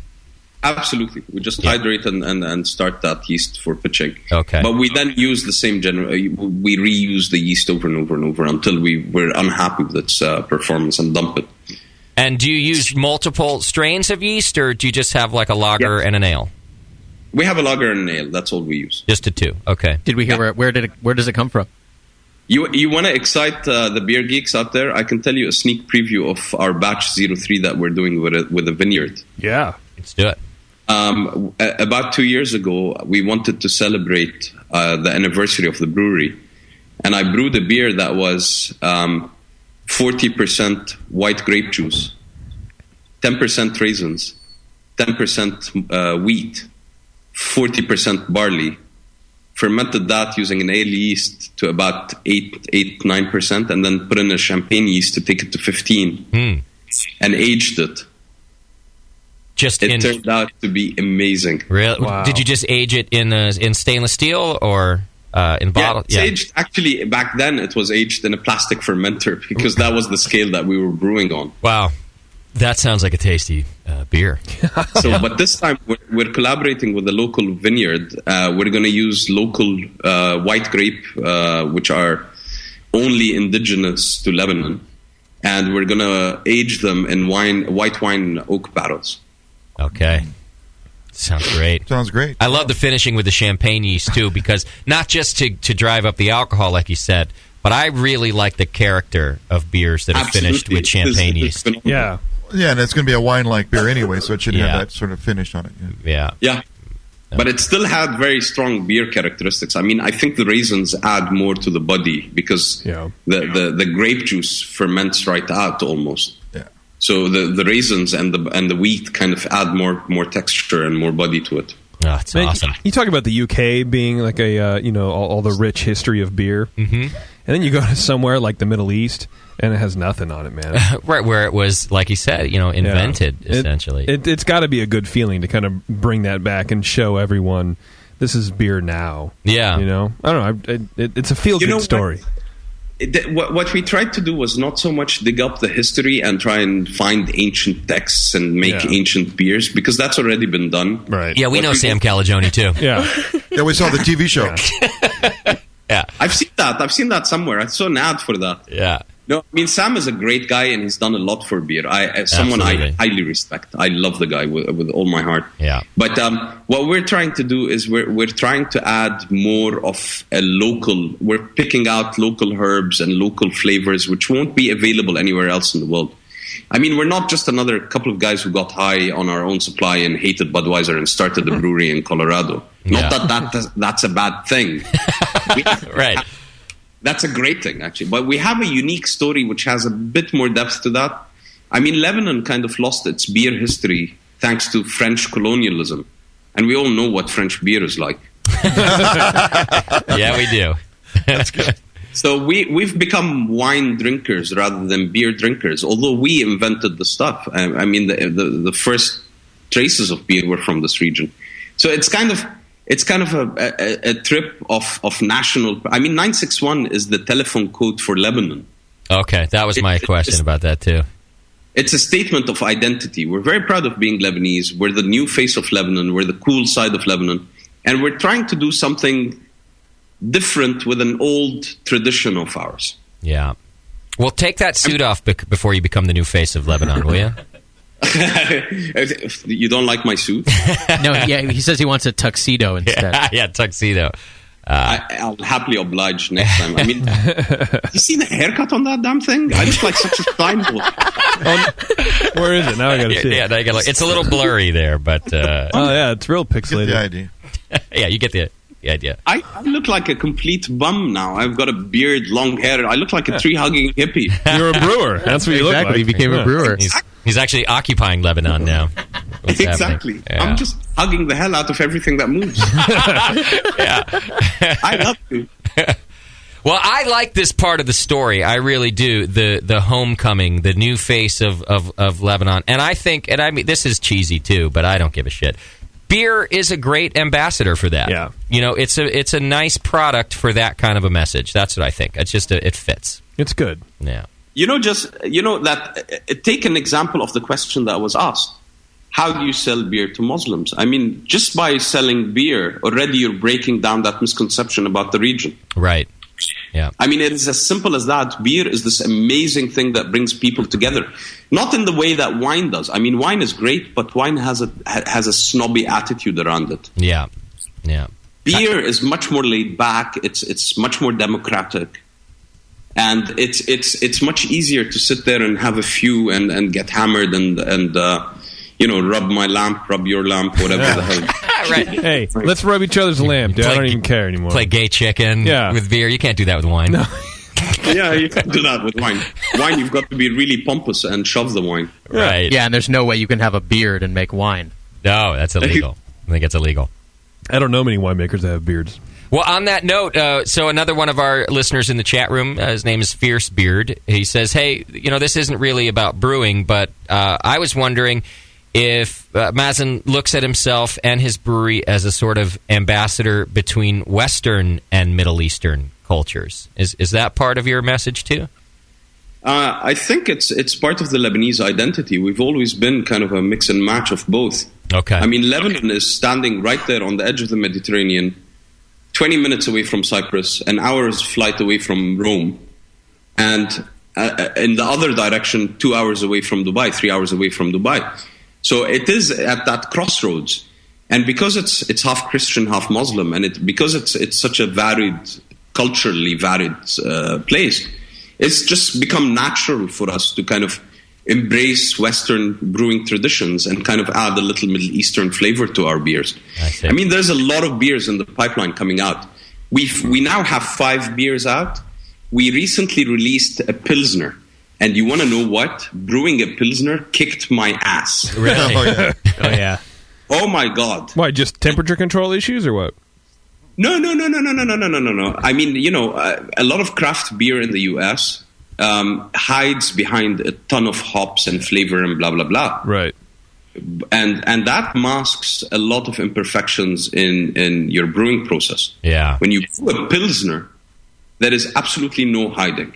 Your pants are down. That's it. You're naked and you can't hide it. Right. Well, I tell new brewers they should brew light beers. A lot of them start, doing Russian Imperial Stouts. Sure. And then everything hides behind that kind of thing. Yeah. But I say make light beers. You'll really get your craft down. Then make those big beers. They'll be even better. Yeah. Well, you asked us to name one thing about those big brewers that is positive. Yeah. It's they actually technically brew an amazing beer. Never mind it tastes like shit.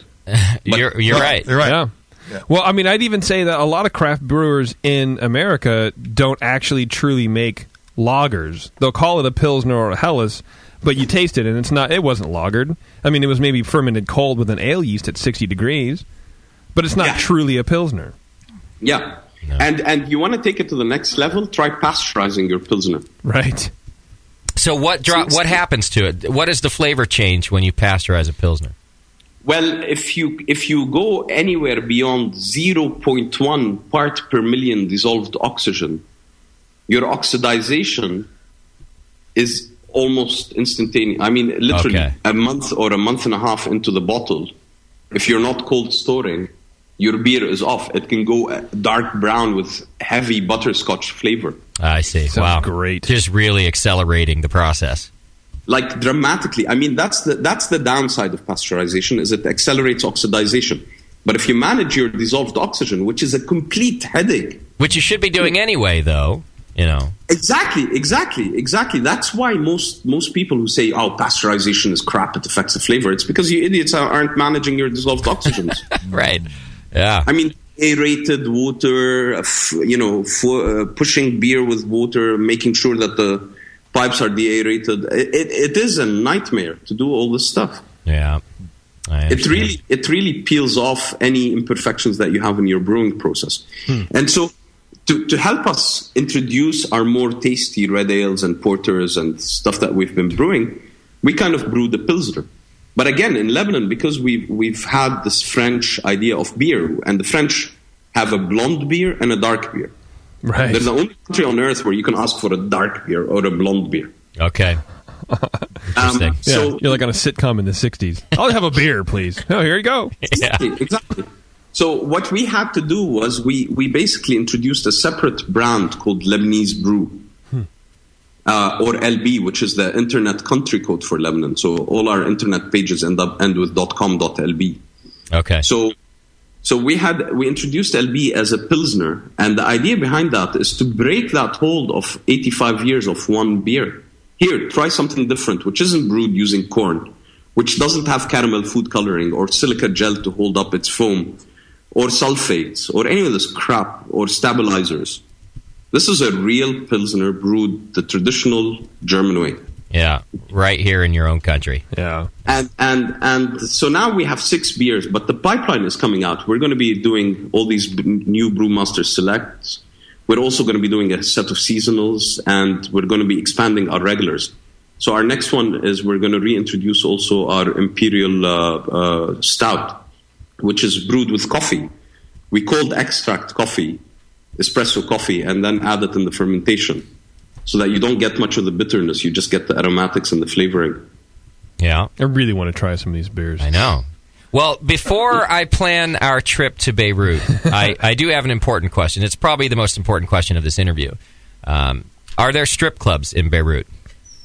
Super. Okay, we'll be there. Well, that sealed the deal. Yeah, that's all I needed to know. I don't travel if there aren't strip clubs. We call them super nightclubs. Super. I like that. I'm going to start calling the strip clubs that here. Yeah. I mean, that's exactly what it is. They have music, but just with boobs jiggling. That's It's a super nightclub. Right. Exactly. It's weird because you have nightclubs and then you have super nightclubs, which are bar spaces. I love it. Now, is your It's one better. beer sold in any of these super nightclubs? No, but if you let me know which one you're heading to, I can make sure that we'll send some down. Well, you'll have to tell me which one I'm headed to. I always go by the local recommendation. But yes, I would like to be able to drink 961 in a Beirut strip club. And you don't need a visa to come into Lebanon as an American. You can just enter the country at the airport. Oh, is that right? Really? Can we leave the same way? See, absolutely, dude.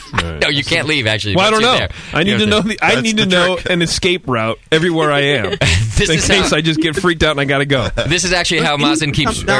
I've got a newspaper that you can hold for a nice photo opportunity. Do you have a flag you can put behind me too? Absolutely, and a nice little big sword. Isn't that the image that everyone has of this place? Yeah, exactly. That's what I thought your label would be. I mean, I was gonna. The funny part is the New York Times picked us the best destination on Earth in 2009. We were picked by Condé Nast Traveler in 2010 as one of the 3 destinations on Earth to visit. Wow. See, we don't know those things. I'm still not convinced you're not a terrorist, Mazen. Yeah, am I allowed on this trip? Yeah. I will drown you in beer in 2 seconds. Right. Yeah, I want to go. This is now.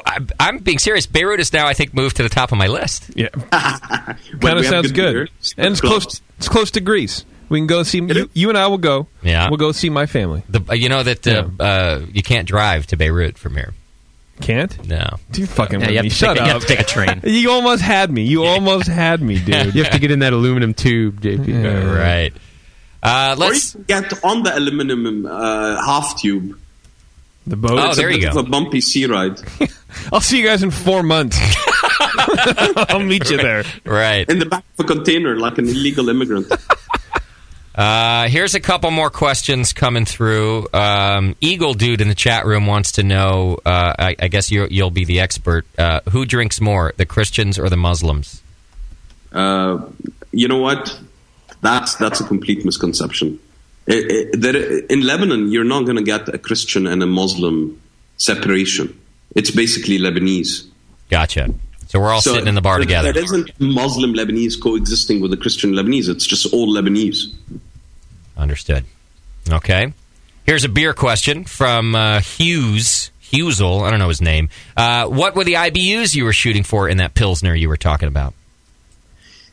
I actually had a slightly lower alcohol Pilsner. We did a 4.3 ABV. Yeah. We even strips it more. And we shot, I think, for 20 to 25 IBUs. Okay. So it's on the mild side of a Pilsner. Yeah. But again, remember, what I'm trying to do with this Pilsner is to kind of show off what a light lager Pilsner should be. Yeah. Okay. So I'm kind of showing them that you don't need to use corn, you don't need to use caramel. I mean, seriously, Heineken in its local beer uses caramel. Really? Food coloring. Huh. Yeah. Interesting. Because they use 30% of their malt grain is corn. Right. So you're not getting that deep yellow color they're looking for. Right. Exactly. Yeah. Okay. Now, your regular beers are a wit beer, a porter, a red ale, and a lager. What's your best-selling beer? Our red ale, funnily enough. Is that right? And can you tell us a little bit about that beer? What does the malt bill look like? Excuse me. It's got quite a lot of specialty malts in it. So it's got a very strong malt backbone. Okay. You pick up quite significant caramel on the mouth because I use a lot of Crystal 60s. All right. All my malt comes from Weirmann in Germany. Good choice. So I don't have the equivalent of that would be Karamunich. So we use Pilsner as our base malt. It's bitter hopped with Pearly, and then Cascade and Amarello to finish off. Is Pearly your main bittering hop for all your beers?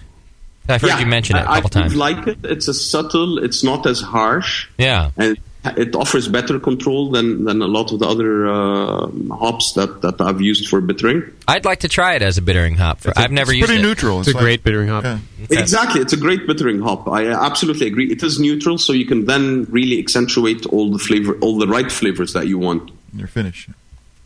Okay. I mean, the red ale has a lychee, passion fruit, peach nose, and it's about 35 to 45 IBUs in the finish. Sounds good. Yeah. 5.5 ABV. See, even you can drink that, JP. I can totally drink that. 5.5. You'll be okay. I'll be all over It's it. important for me to make, now there is this obsession in the US with session beers, and people set themselves the ridiculous goals. Like, I'm going to do flavorful beer at 4.5 or less ABV. Yes. I personally say, look, the reason why craft beer came about was because we were sick of these crappy beers that we were being offered. Yeah. And the risk is, if we don't offer drinkable beers that people enjoy, that are flavorful, that are an alternative, but that don't do things for the sake of doing them, then we are going to risk failing as well. So the whole philosophy of 961 is we don't do a hop addition in the mash tun just so that we can claim we added another 10 IBUs above the next guy. Right. We don't do these things. I mean, unless it really serves an interest and a purpose in the beer, we avoid adding complications.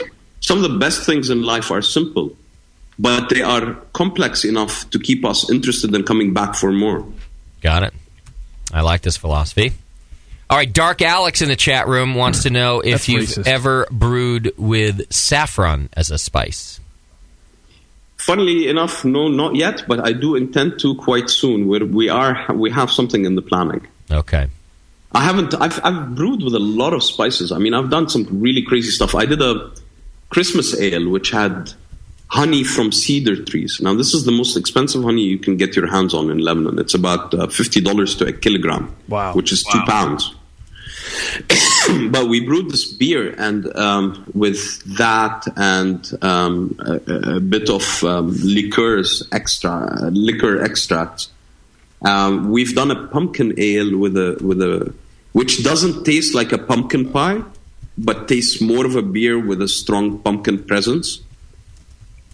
We've done a lot of experimentation. I mean, we've done some sour cherries, we've done all sorts of herbs, all sorts of spices. Again, we avoid kind of the gimmicks. Like I would not put too much chili in my beer. Right.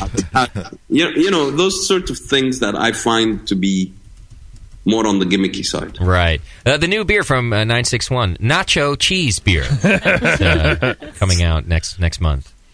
Totally. Yeah. No, I'm with you. I do like the philosophy that you know, if it has a purpose, you're not against using odd ingredients, but it's to serve a purpose. You're really looking to bring out that flavor. You're not looking for a headline. Exactly. I mean, you know, some of these guys are you know, I am a big fan of Brewdog. I think they make some amazing beers.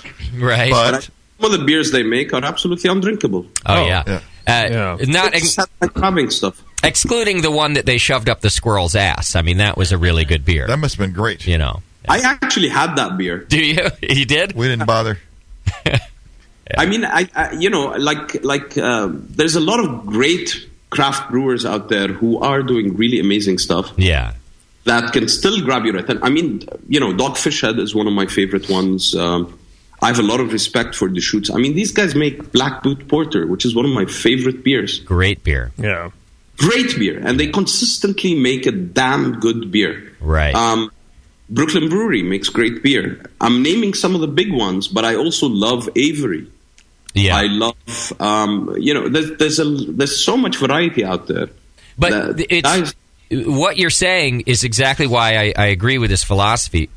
The reason I'll try anything that Deschutes makes, any of their experimental beers, is because Black Butte Porter is an amazing beer all the time. Right. So I know that they love and know how to make good beer. Yeah. So I'll try anything they make.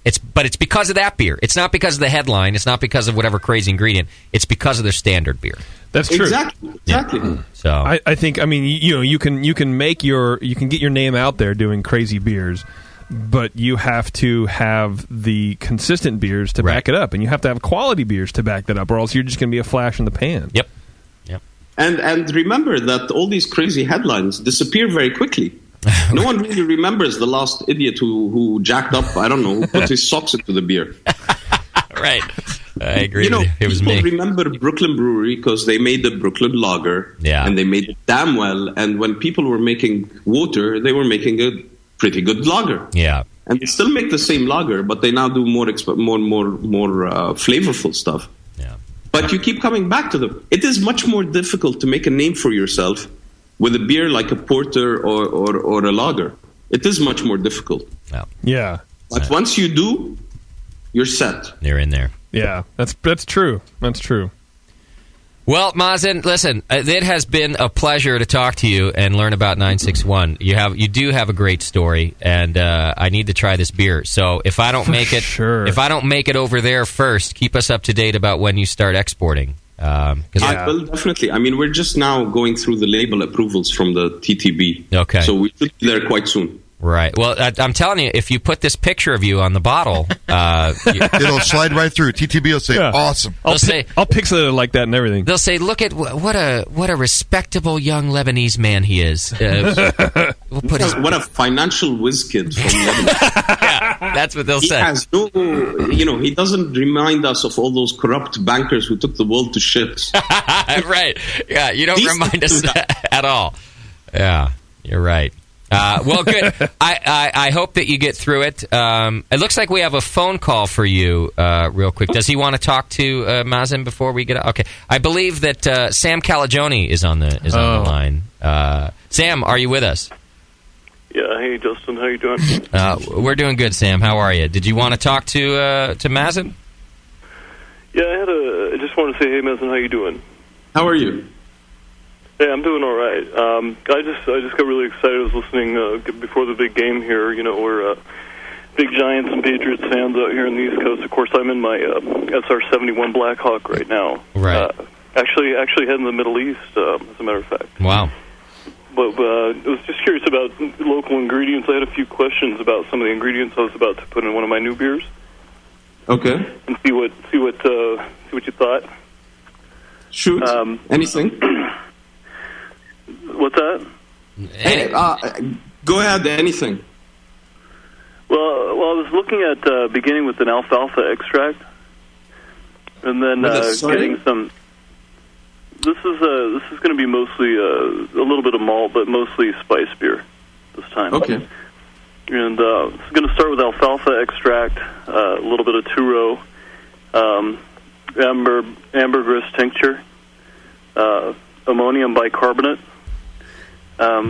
Looking into using some basil oil for this one, and some white beeswax. There's a few other. I'm looking at camphene and Canaga oil. These are two things I'm picking up when I'm in the Middle East. And guar gum is another. You talk about stability. I was thinking about using some guar gum in this one and some hexanol. And Sam, how are you going to infuse the wax into a beer? I mean, that seems like impossible, right? Are you going to make the bottle out of wax, or what are you going to do? Is that JP? Yeah. Sorry. Hey, yeah, I'm not finished. Oh, sorry. Go on. Oh, wow. All right. Thanks. So isobutyric acid, some jasmine, concrete, and oil. Lemon oil and extract. I was going to get into some smoke flavor for this one, along with some snake root oil. Not really used in a lot of beers. Oil is really great in the beer. It sounds fantastic. Yeah, it sounds awesome. Well, we're running it through a hydrolyzer, and we're going to go ahead and run that through a vaporizer before we put it in the bottling line. And a Randall. Yes, Randall that, yes. We're going to Randall. Of course, everything goes through the Randall before it hits the bottles. We're looking at putting sugars, tannic acid, tobacco extracts. We're also getting into some urea, Valencine. I'm not sure if you're familiar with that. It's pretty popular in the... Of course, Vaseline, yes, definitely. Yeah, of course. Well, I'm not finished. Go on. We're going to put water in this one. Yeah. But we're going to do something... Well, we're going to go a 50-50 water-vinegar mix. Okay. We are adding xanthan gum and wine sherry for this one, and we're going to ferment this in a wild mountain cat's stomach lining. Oh my God!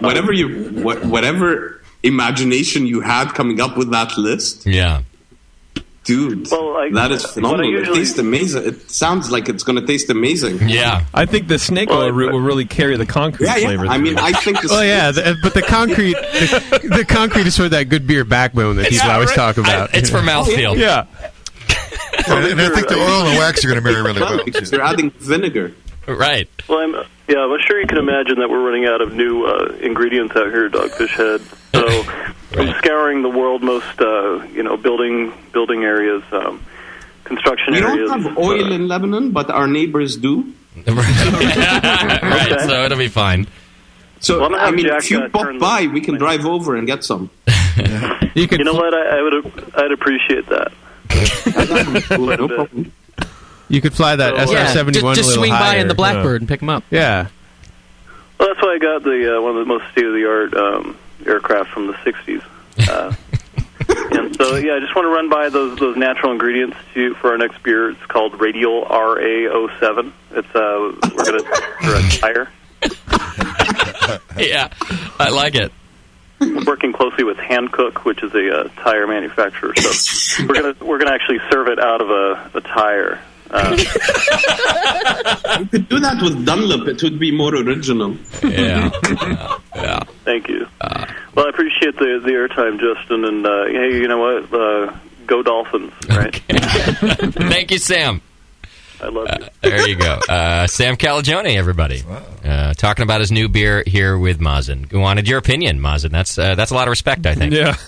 I think it's going to taste amazing. Sounds like it, whatever yeah. Sam does is going to taste amazing. Pretty much what happened. Right. Especially the concrete backbone with a bit of vinegar. Oh, and poured from a tire? Jesus.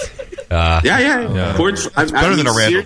I mean, if you're going to stick a bottle up a skunk's ass, you may as well pour it from a tire. Yeah, why not? 100%. Go to 961beer.com and check out Mazen's beer right there. Fantastic story, and I can't wait to try it. Thank you again for spending time with us today, man. I love you guys. All right, Thanks, brother. Mazen. Take care. Oh, man. There we go. Mazen Hajar, and what a great story. What a great brewery. I can't wait to try the stuff, and that was a lot more fun. I'm glad we got him on the show because the GABF interview that we did was pretty short and it's very distracting over there. So it was nice to just get to hear him talk about why he did the brewery. And so much has changed in the 3 years since that happened. Yeah. Cool guy. What a story. Okay. I think we got a 2012 BNA Best Guest nominee already. I think. Oh, yeah. I think so, yeah. It's usually one of our first guests of the year that get into that category, actually. I don't know how that happens, but it does. All right, here's what we're going to do. We'll take a quick break, and when we come back, I've got a couple of things that I need to talk about. We'll do our Drunk of the Week. We'll wrap up our Twitter game of the week. Got some good ones, too. And, I got just a couple of good things that we need to do. Meanwhile, at this break, I have a special thing happening for you. What? Well, Fiercebeard wrote us a Drunk of the Week song, and he sent it in. So, Really? So since we're about to do Drunk of the Week when we come back, I'll play you the song right now here at the break. So here's Fiercebeard's new Drunk of the Week song, 888-401-BEER. If you're already drunk getting ready for the Super Bowl, then we want your phone call. We'll be out of here in about 20 minutes. So I'll be right back after this break. Well,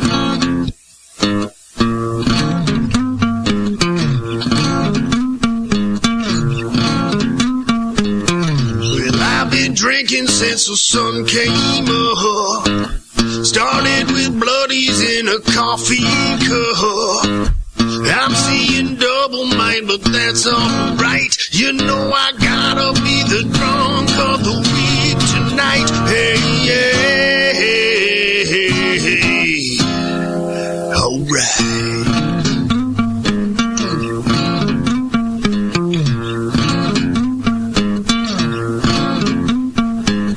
I made a list of all the shit that I drank. I prepared a funny story about my hot liquor tank. I'll put my woman on, she'll tell you I'm right, 'cause she knows that I'm the drunk of the week tonight. Hey, yeah, alright.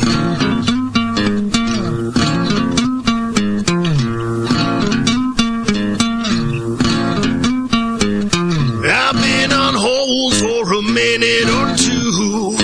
Can't believe I really talked to Scott the Jew. He ain't no Bevo, but he's still alright. And he knows that I'm the drunk of the week tonight. Hey, yeah, oh,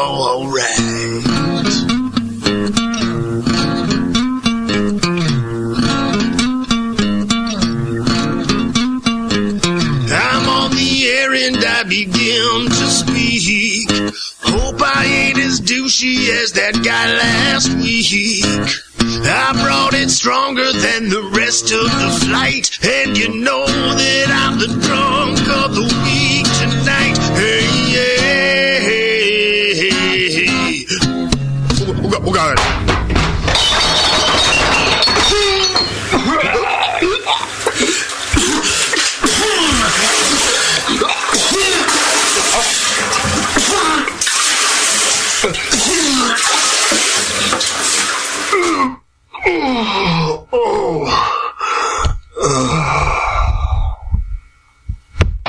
Have you ever dreamed about attending the World Brewing Academy? This year, thanks to Lallemand and Danstar, one lucky brewer will make that dream a reality for free. Lallemand and Danstar invite you to enter the Beer School 2012 contest. One lucky grand prize winner will receive fully paid tuition in the 2012 World Brewing Academy web-based concise course in brewing technology worth more than $3,000. From now until April 12, 2012, every Danstar yeast package you use is your ticket to enter. Visit DanstarYeast.com for the details and to print your official entry form. There's no limit on the number of times you can enter, so get brewing with Danstar and get your entries in to the Danstar 2012 Beer School Contest. Whether you want to build your home brewing skills or build a career as a professional brewer, this course will change the way you think of beer and brewing. Enter at DanstarYeast.com and get the dry yeast advantage with Danstar and Lallemand Premium Brewing Yeast and enter to win. By popular vote from the Northwest Brewing News, HopTech has been voted the best homebrew shop in Northern California. Serving homebrewers for nearly 30 years in Dublin, California, HopTech carries more than 40 different kinds of hops and more than 60 different grains. Malt extract, spices and sugars, hop oils and extracts. Open every day except Wednesday or shop online anytime at hoptech.com or call 1-800-DRY-HOPS, 1-800-379-4677. With in-store classes almost every Saturday, huge selection and a dedicated commitment to their customers, HopTech is one of the longest running and passionate homebrew stores, period. And now, by popular vote, the best homebrew shop in Northern California. And don't forget their 15% military discount. HopTech. Visit today at hoptech.com. When you hear Blickman Engineering, think innovation, passion, quality, and customer service. Blickman gear is designed by brewers to give you a sense of pride in your equipment. At Blickman, they know what makes brewing a pain and build gear that makes it fun. Like the intuitive beer gun, a completely different approach to filling bottles. The Therminator Wort Chiller, a new take on a plate chiller that's sized for flow, performance, and the high groundwater temps homebrewers face every day. The Brewmometer, a brilliant weldless thermometer design with brewing parameters right on the dial. The Autosparge, ultimate simplicity for preventing an overflow or running your mash tun dry. And much more, like the modular top-tier brewing stand, conical fermenters, and their Boilermaker brew pots. With more cutting-edge equipment coming soon, keep up with the latest from Blickman at BlickmanEngineering.com and stay on the cutting edge. That's it. I've had it. I am never putting hops in my beer again. What? Why? It's just too ridiculous. Insane prices, stupid contract, high shipping costs, crappy selection. Dude, you need Nico Brew. Nico Brew will rock your f***ing face right the f*** off your f***ing skull. $5 shipping to all 50 states. Plus fantastic international rates get you low prices on Nico Brew's great selection of hops and more. Whether you're a home brewer, a pro brewer, or a homebrew shop owner, Nico Brew can get you the hops you need in increments big and small. Single orders, spot buys, or full contracts. And there's only one place to join the uber special secret elite bare bones club where you'll get the best deals anywhere. Holy f***ing shit! NicoBrew.com. NIKOBREW. Nico Brew, your bare bones buddy in the brewing business.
responsibility, figure the shit out. They give up, gave up, blame it on some bullshit. Buy those prescription pills, empty out your wallet. We empty out our wallets. We empty out our wallets. I empty out my wallet.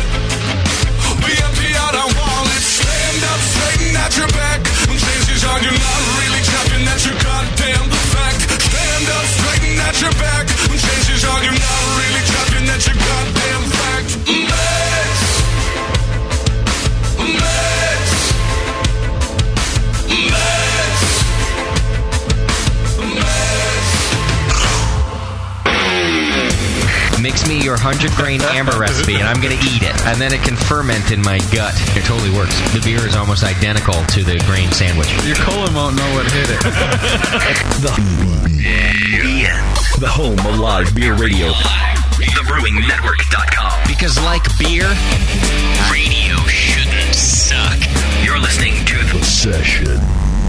Hey, everybody, it's another round of the Brewing Network's announcements. These are for Sunday, February 5th.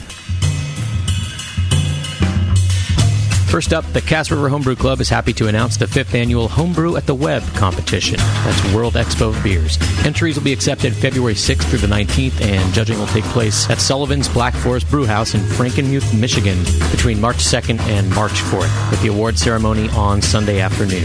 This is a BJCP-sanctioned competition accepting all categories. The Best of Show beer gets a $1,000 gift card, and the Best of Show mead or cider gets $500. There'll be many additional prizes for entrants and volunteers, and none other than John Palmer will judge and do a special presentation Saturday evening for the volunteers. Also, Gordon Strong will be judging your meads and doing book signings throughout the weekend. To sign up to judge or steward, or for more info on entry fees, hotel discounts, etc., please visit crhbc.org.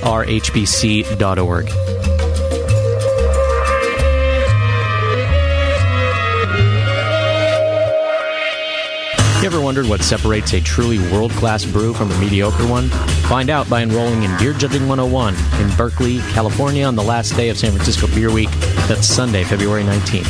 You'll sample and compare a number of world-class examples, discuss ingredients, brewing processes, world beer styles, the effects of aging, and much more. Expand your understanding of beer flavors and learn about the Beer Judge certification program. It's $30, and it'll be hosted by the Pyramid Ale House in Berkeley. Space is limited, so sign up today at tinyurl.com/SFBW Class 12. Finally this week, America's Finest Homebrew Competition 2012, hosted by the Quality Ale and Fermentation Fraternity, is taking place March 2nd and 3rd in San Diego, California. The entry window is February 8th through the 22nd. This competition is a Masters Championship of Amateur Brewing qualifying event. Medals will be awarded to the first, second, and third place finishers in each category, as well as special awards for Best of Show and for the Brewing Machine, which is the home brewer that wins the most awards from all categories. Visit quaff.org, QUAFF, for all the details. That wraps it up for this week. As always, if you'd like a spot in this segment, please email your competitions to scott@thebrewingnetwork.com.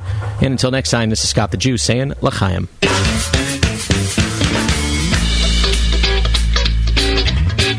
888-401-BEER. This is The Session.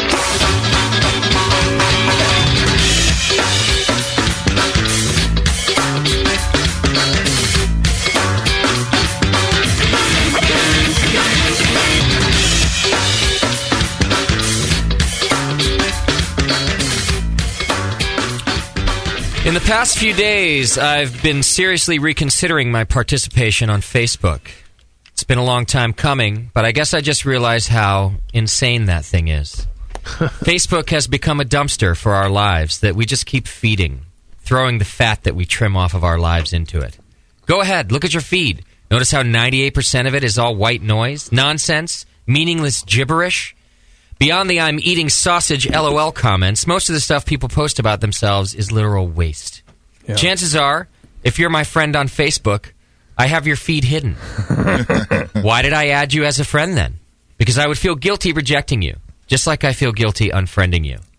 I use Facebook as a way to gain popularity. There, I said it. And it feels good to be honest about it. In fact, many people post something witty in attempts to be liked by people they've never met. And most of all, I don't even know what I'm reading anymore. I'm a terrible reader. That's a pretty good blog post you just wrote. Red. Wrote red. So Jip posted this week on his... by the way, you can go to moderndaymerrick.blogspot.com. It's a smart joke. All the time. Yeah. And read JP's blog. And there's also banners there you can click. And now that I've got the niceties out of the way... What a piece of garbage. JP, what are you doing with this Facebook nonsense? I don't know. I'm exploring my options as a human being in the digital society. What'd you do? You unfriended a bunch of people this week? Like 230 people. Really? Do you have to do that one by one? Yeah, it's really... You have to scroll through the thing, and Facebook will only show you like 3 lines at a time. So you have to scroll down and wait for it to refresh and scroll down and find someone I have never heard of or seen ever. You sound like you need a job, JP. I do need a job. I do. I guess that's what it is. If I had less time to worry creating about your own job. Yeah. If I had think less I'll time sort to my worry Facebook about today. it, then I'm not going to worry about You it. should right? post a job ad is what you should. It's true. Here's my concern, JP. Yeah. Who cares about the Facebook You're right. friends? And, you're not sharing all that much on Facebook anyway. I worry that you care. It worries me. No, I don't. I don't like really sit up at nights going, "How many friends do I have?" Or No, I know that. or whatever. No. I feel bad for those people. But you're worried about, in other words, you're looking to weed out people from your feed so that you don't have to block them and so that they don't see, you don't want to share your life with them because you don't know them. But my whole thing is, it's Facebook. You're really only sharing your life with me and Taryn. That's it. Yeah, well, no, there's Maybe push on occasion. There was 830 people on my Facebook. And But you're not sharing your life on Facebook. You're posting a couple things. You're posting just like everybody else. I don't know. I think what I post is sometimes can be personal, and sometimes I censor myself. Yeah. Because I don't want to be too personal to all these people that I don't know. I see. But there's stuff I would like to share, and in my opinion, I think Facebook is very much a way to connect with friends and family. But now that you've cut out 230 people, that I've what are never you left heard with? of. What are you left with? Like 650 You don't people. know these people either. No, and I'm still trying to come down. But I also want, I don't know, I just want to get my circle a little more tight. People that I interact with, people, I know a lot of the people I cut probably had me hid because they've never commented on anything or whatever. So I don't know. I guess I was thinking one day when I was real depressed, why this kind of thing we have in the world of why we feel obligated to friend someone who requests us. Right. And then we feel bad about unfriending them, but we'll hide them from our feed. So you have this ghost friend. I don't know. It's just weird. It's weird to me, and I didn't like it. The whole thing kind of creeped me out. The only thing that I differ with you is that I just don't care. I'll friend them or unfriend them. I get the guilt thing, but I guess it's just Facebook. So I don't give a shit if they're my friend or not. I'll friend anybody. Fucking Joe asks. Sometimes I think that I might be friending some racist prick somewhere that I don't even know. If I ever want to run for public office, what if they go through my feed and find out that I'm friends with a baby killer? Right. But because it's Facebook, I don't give a shit. I don't need to know who they are. I frankly don't care if they know who I am. I just think you're not posting all that much on there. Those are 200 people who are going to miss your insightful, searing political commentary, JP. That's why I have Twitter. For me, Twitter feels more comfortable being, trying to be funny, and Facebook maybe for me is more of I thought about just quitting Facebook entirely because it I don't know, kind of bores me. I'm maybe if I drill it down and kind of distill it to I think its true intended form, which is to communicate with friends and family, then I might get a little more use out of it, and then I might start using it a little more. I don't know about all that. And what about all the people who heard about your award during the BNAs, the people I used to like before I knew them on Facebook? Yeah. You won that award, and now they can't friend you. Well, just go on Twitter, because that's where I'm really doing a lot of activity. All right, what is your Twitter account? Major Jip with 2 P's. Okay. And Jip, did you get new glasses? Thank you for noticing. You're the second person in the past 2 weeks since I've had them. You've had them for a year. The other one being Bevo. Because she works in an optometrist. I like your new glasses. Thank I you. think you look very handsome in them. Is this a compliment sandwich? No. However, your balls really smell. Right. But you have a good heart. Right. Yeah. No, I just like your new glasses. Thank that's you all. for noticing me. Would you please post a picture of them on your Facebook account for your friends that are Remaining left? friends. I don't know. Your remaining friends. I honestly, genuinely felt bad, like in my heart, like no joke, in my soul, like going through and seeing this really nice looking dude with his nice looking kid, and they're like, I'm really happy family, as if he had an army sweatshirt on. And I felt bad about hovering over friends and dropping down to unfriend, going, sorry, you look like a really nice guy, but I don't know who you are. And it bugs me. I don't know. Will that guy get notified that you dropped him? No. You just but JP will disappear from his feed, so he'll eventually figure it out. Yeah. I have to admit that part of me honestly hoped that I was on the drop list because I can haven't drop you right now because if I you want. haven't blocked you yet, and I feel guilt about blocking you. Do you want me to drop you? I'll totally do it if you want. Part of me does, part of me doesn't. So I haven't decided yet. Well, let me know, because I can find you right now and it can happen. And you can drop me. Look, it's right here. Part of me thinks that it would be good for our relationship if I didn't read what was going on in your brain on a day-to-day basis. Do you want me to? I'm hovering over unfriend. I could do it right now. But the other part of me will miss finding out how fucked up you are. So... Well, let me know. Okay. Let me know. I'll take that burden upon myself. Okay. All right. It's this type of talk that leads me to believe that Facebook is indeed worth the $600 billion that investors seem to think. Really? It is. Yeah. Oh, yeah, right. Yeah, it's more valuable than Alcoa, the world's aluminum supplier. Right. Wow.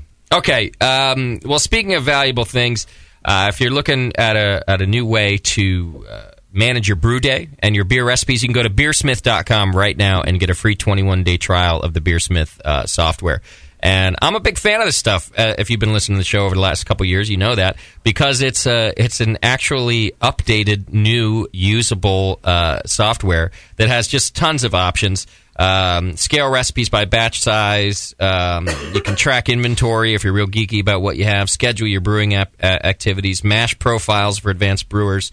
Convert recipes automatically from all grain to extract or back, which is good. You know, if you listen to Can You Brew It, for example, you need to do some conversions. There's over 300 recipes available on beersmith.com website, the recipe site. So, and more coming all the time. There's also a blog. You know, it's blog.beersmith.com if you want to read about what Brad's up to. And Brad's pretty into this brewing thing, not just his software, but he does a lot of experiments with the beer and really keeps his software up to date. So, I don't know. The point is, you don't have to take my word for it, because you get a free 21-day trial. So go to beersmith.com, check it out. If you don't like it, you didn't lose anything. But I'm pretty sure you'll never go back once you try it. All right. What else do we have to do today? 888-401-BEER if you want to call in for Drunk of the Week. Saw a couple people trying to Skype me also. I'm editing the Twitter responses now for the game. Okay. In the meantime, we got this beer to try. A brewery who came down to our Winterfest last weekend from, where are they from, Moscow? Corvallis, yeah, Oregon. Flat Tail Brewing. Yep. Oregon, huh? Mm-hmm. All right. Dudes. So they came down and they brought us a bunch of beer. Yeah, unfortunately, the owner, Dave, couldn't make it due to a last-minute emergency, but he sent down his head brewer and his cellarman, and they brought us all kinds of awesome beer, so thanks for that, guys. What's this one that is in my This glass? is the Rye Red Ale we're drinking. And they actually gave us a bunch of shirts to give away for the Twitter game and stuff. So I'll probably, those will probably be in whoever wins this, the thing. I kind of love this beer. Yeah. This might be the best red ale I've had in a long, long time. Yeah, it's really good. It's got some chocolatey qualities, but it's not overly roasty. You know, it's got an aggressive bitterness, but it's not harsh. Yep. It's nice. The T-shirt for this, I don't know if you saw it. It's a red shirt, has a mustache on it, and says "Want a Ride?" RYED. Like a mustache Yes. ride? Nah. It's really good. I actually really think it's funny. That is pretty cool. I'm real serious about this beer. It's damn good. It's tasty. Yeah. What did you say? Did it have rye in it too? Yeah. Yeah. What percentage is it? And then I'll really like it or not. It's pretty big. It's not going to say anything. It's pretty big. I think it does. I think it's at least 7. No, then I hate it. Attenuation is nice. Can you, if you can make this 5%, I would drink. It's 8% by volume. Yeah, Fuck it's that. 8, huh? If you can make this 5%, I would drink it all day, every day. I like it at 8. Yeah, it's on my empty stomach. It's dude. I'm like eating crackers like they're going out of style. Be drunk in 8 minutes. It's a good beer. That rye comes through really, really nicely. It's showcased very well. Yeah. Oh, he's Galaxy in the beer, an Australian hop. Big tropical and citrus quality. That's kind of cool. Yeah. Does kind of go well with that spiciness of the rye, too. Yeah. It does have a firm bitterness. It's right there. A little more bitterness, and I'd go the other way on this beer and say, nah, it's a little too much, but it's just at the cusp. Yeah, I'm kind of wondering if it's English ale yeast, too. There's an interesting ester quality that's in the background, but it's not up front and center too much, but it's definitely got a little more than a Cal Ale yeast beer. Yeah. What's the brewery called again? Flat Tail Brewing. All right. Well, check them out. Corvallis, Oregon. Go I like Beavers. It. Yeah, they brought us a bunch of beer. They were real nice to us. Thor is on the line. Looks like he's calling in for Drunk of the Week. Hey, Thor, what's happening? Hey, how are you doing? We're doing good. How are you, man? I'm not doing too bad. Sitting in my bathtub. Yeah, drinking some Chivas Regal. Chivas Regal. Keeping it regal. Yeah. Oh, that's a good campaign for Chivas Regal. Noah was a little wino. I'm just keeping it regal. That'd be good. Oh, keeping it regal. Yeah. Chivas Regal. They should buy that one from you, man. I'm gonna Twitter them now. So, what time is it there, Thor? It's pretty late, huh? Well, it's close to midnight. Oh, it's not too bad. No, this is really great with these early shows, so... Yeah. How come you... What, have you been practicing your English or something? Where's your accent gone? I am American. That's funny. Blasted. When he drinks, he turns into an American. His accent goes away. Well, actually, I've been hanging out with a guy, Brian Davis, an American from Chicago. You would. Who is now brewing for Goose Island. And kind of rubbed off me there.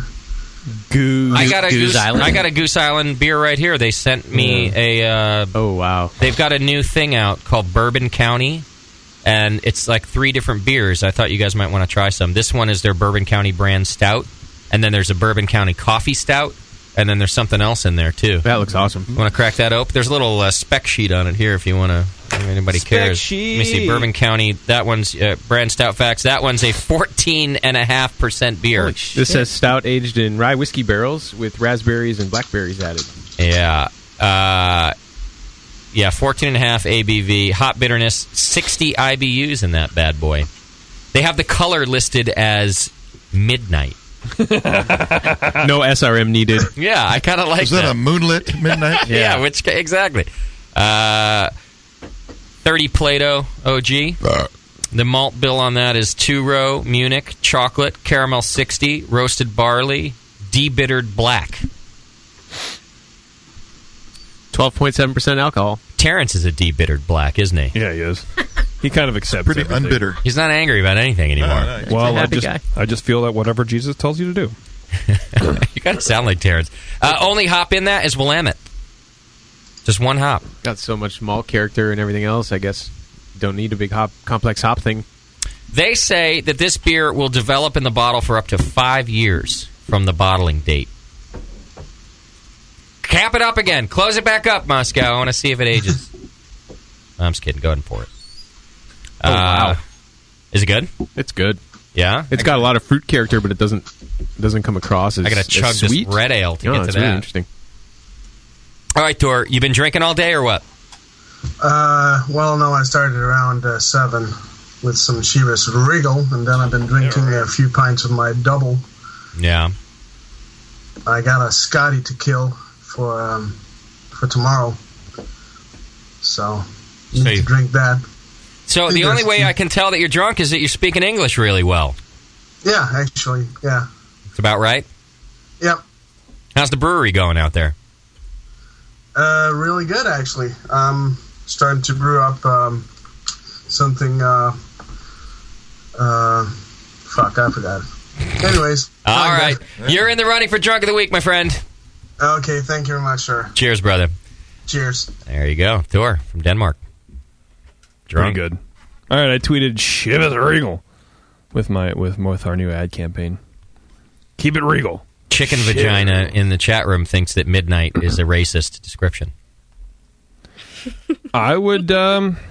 Is it racist or is it just accurate? Anything that remotely insinuates a dark color is racist. Yeah. Yes. We're not allowed to even say the word black anymore. Yeah. Well, I have my sunglasses on. Racist. Wow, this smells super fruity, like an old barley wine kind of fruity. Gay guy. There's a lot of berry in it. Yeah, like blackberry. blackberry. Was there blackberry? Very berry in the nose, Yeah. berry in the flavor. Yeah. Scott, would you hand me that bottle, please? Thanks, buddy. You're my friend. Wow. Dual berries. Yeah. It's not quite like I would have jammy. expected. Raspberries Jammy is a and good That's descriptor a great for it. descriptor. It's even syrupy, like blueberry syrup, like A little bit. IHOP. That doesn't come across as Yeah. overly sweet though. I get a little Right. IHOP pancake in IHOP, there. Yeah, right? Yeah, man. The blueberry shit. Yes. It's a sipper. I do like it. They send it in this 22-ounce bottle, and I think all of us would barely get through it. It's Yeah, a we need sipper. more there's- we need like 8 people to share this. Yeah, there's no way I could drink even 10 ounces of this. For their standard Bourbon County 2 ounces would be stout the standard pour in that thing. Jim, comes I out gotta- in 12 ounces for that reason, I think, almost. I got to say, we need to add IHOP to the BJCP descriptor because, for one, I really like the IHOP pancakes with the blueberry syrup, so it's a good thing, and it's exactly what it tastes like. It really is. But we need to get real specific. So, what state is the IHOP located in? What's their clientele look like? What's the exit off the interstate? Right. To me, it's Was right it a off clean Highway plate? 4 in Martinez. This is the IHOP right here. Give me some bacon with this to cut that Bacon. sweetness. Yeah. I'm all Good. about it. I like the bacon thing. Yeah. It would work good. Well, this is just one version of it. They sent us 3 versions, so That's good. It's after, really good. After we get out of here, we can try some of the other ones. 888-401-BEER if you want to compete for Drunk of the Week. Do it now. Right now, we just got tour, and we're getting out of here pretty quick. Next week, we're looking at Sun King Brewing on the show. Where's Sun King from? I know those guys. Alaska, I would the guess. spot. Right? Isn't that Alaska? That's Midnight Sun. No. Racist. Colorado? Wow. Nope. Look it up, will you? Yes, they are in Indianapolis, Indiana. That's what I said. I love Super Bowl India. City. It's a great country. Yeah, we're trying to do a Monday show. Right now, we're scheduled for a Sunday show next week. But you know, Tasty, Sour Beer Festival at Triple Rock is on Sunday. I'm already sold. Monday show for sure. Yeah, you know I'm all about that festival. Sour Sunday is one of the best Sundays in the world. I love it. In fact, I don't even dig most of SF Beer Week, but I always dig the that sour beer event at Triple Rock. So I'm trying to get Moscow to push the guests over to Monday. Yeah. So we'll see how that goes. We'll update you via Twaffs of it. Yeah, assuming JP stays on Facebook long enough to do a couple more updates, we'll let you know. Well, I took the liberty of kind of culling everyone from our Facebook page too. Oh, you did? Yeah. So we're down to 5. We're now 5 fans. I can track that. It was so kind of much thing, fun and you it's couldn't like, stop. Yeah, like if you don't like it after 6 months, if you don't like anything, then you're not even. They a never real commented fan. or gave a thumbs up on anything you posted. How so am I supposed to know, right? I'm not talking to an empty room. I mean, just throw them in the can, right? Right? I'm getting that. Right. You gave them an opportunity and they didn't take it. So, Hey, you know what else is happening later this month? Return of the Beef. What? no way. She's back. Coming back. She's back in the rotation. We're going to rotate our bitches. I'm sorry, I meant our girls, Susie. Yeah. Our ladies. Our ladies. I meant our ladies. Of the night. Our women. Yes. I'm going to rotate my hose. Got to keep it fresh, Gotta baby. keep it Yeah, fresh. Let's make Susie and Beeve become Master Cicerone. Oh, all of our... You I'm should... for BJCP right now. Are you studying for it? Yeah. Is Hell that yeah. right? Right Hell on. yeah. When are you going to take the test? I don't know. Class starts next week. Okay. So What class are you taking? I'm taking a BJCP prep class brought down by what's his name, Roger St. Denny and Dave Messing from Words of Wisdom, and That's your club, right? that's my club. Yeah, we're putting together a prep class, and then we're going to take the test in about 18 weeks. You know, someday I may ask you to choose between clubs, you know, the Brewing Network Club and the Words of Wisdom. You know what? I used to, you better be like- prepared for that. I've actually won my biggest award being a Brewing Network Club member. See? There you go. Yeah, coincidence? because- No, not at all. That's because we're the best club on earth. That's We're why. hella sick. I actually like a whole bunch of the people. There were a lot of in Words BN, Wisdom. BN winners at the Mash Out last week, I noticed. Oh, yeah? Of various categories. I'm forgetting right now exactly who, but it was cool to see that at least 4 or 5. Yeah, I haven't even asked people to start making sure they're going to enter and stuff so that we can repeat. I've just left it out there, assuming that the Army was going to do it on their own. They will, I'm sure. You know, this is an official club meeting, as Yeah. if we haven't called it to order already. Right. Our gavel is No the way. wiener bottle opener. I love our gavel. Yeah. It's pretty good. That's true. You hit the ball side or the head side?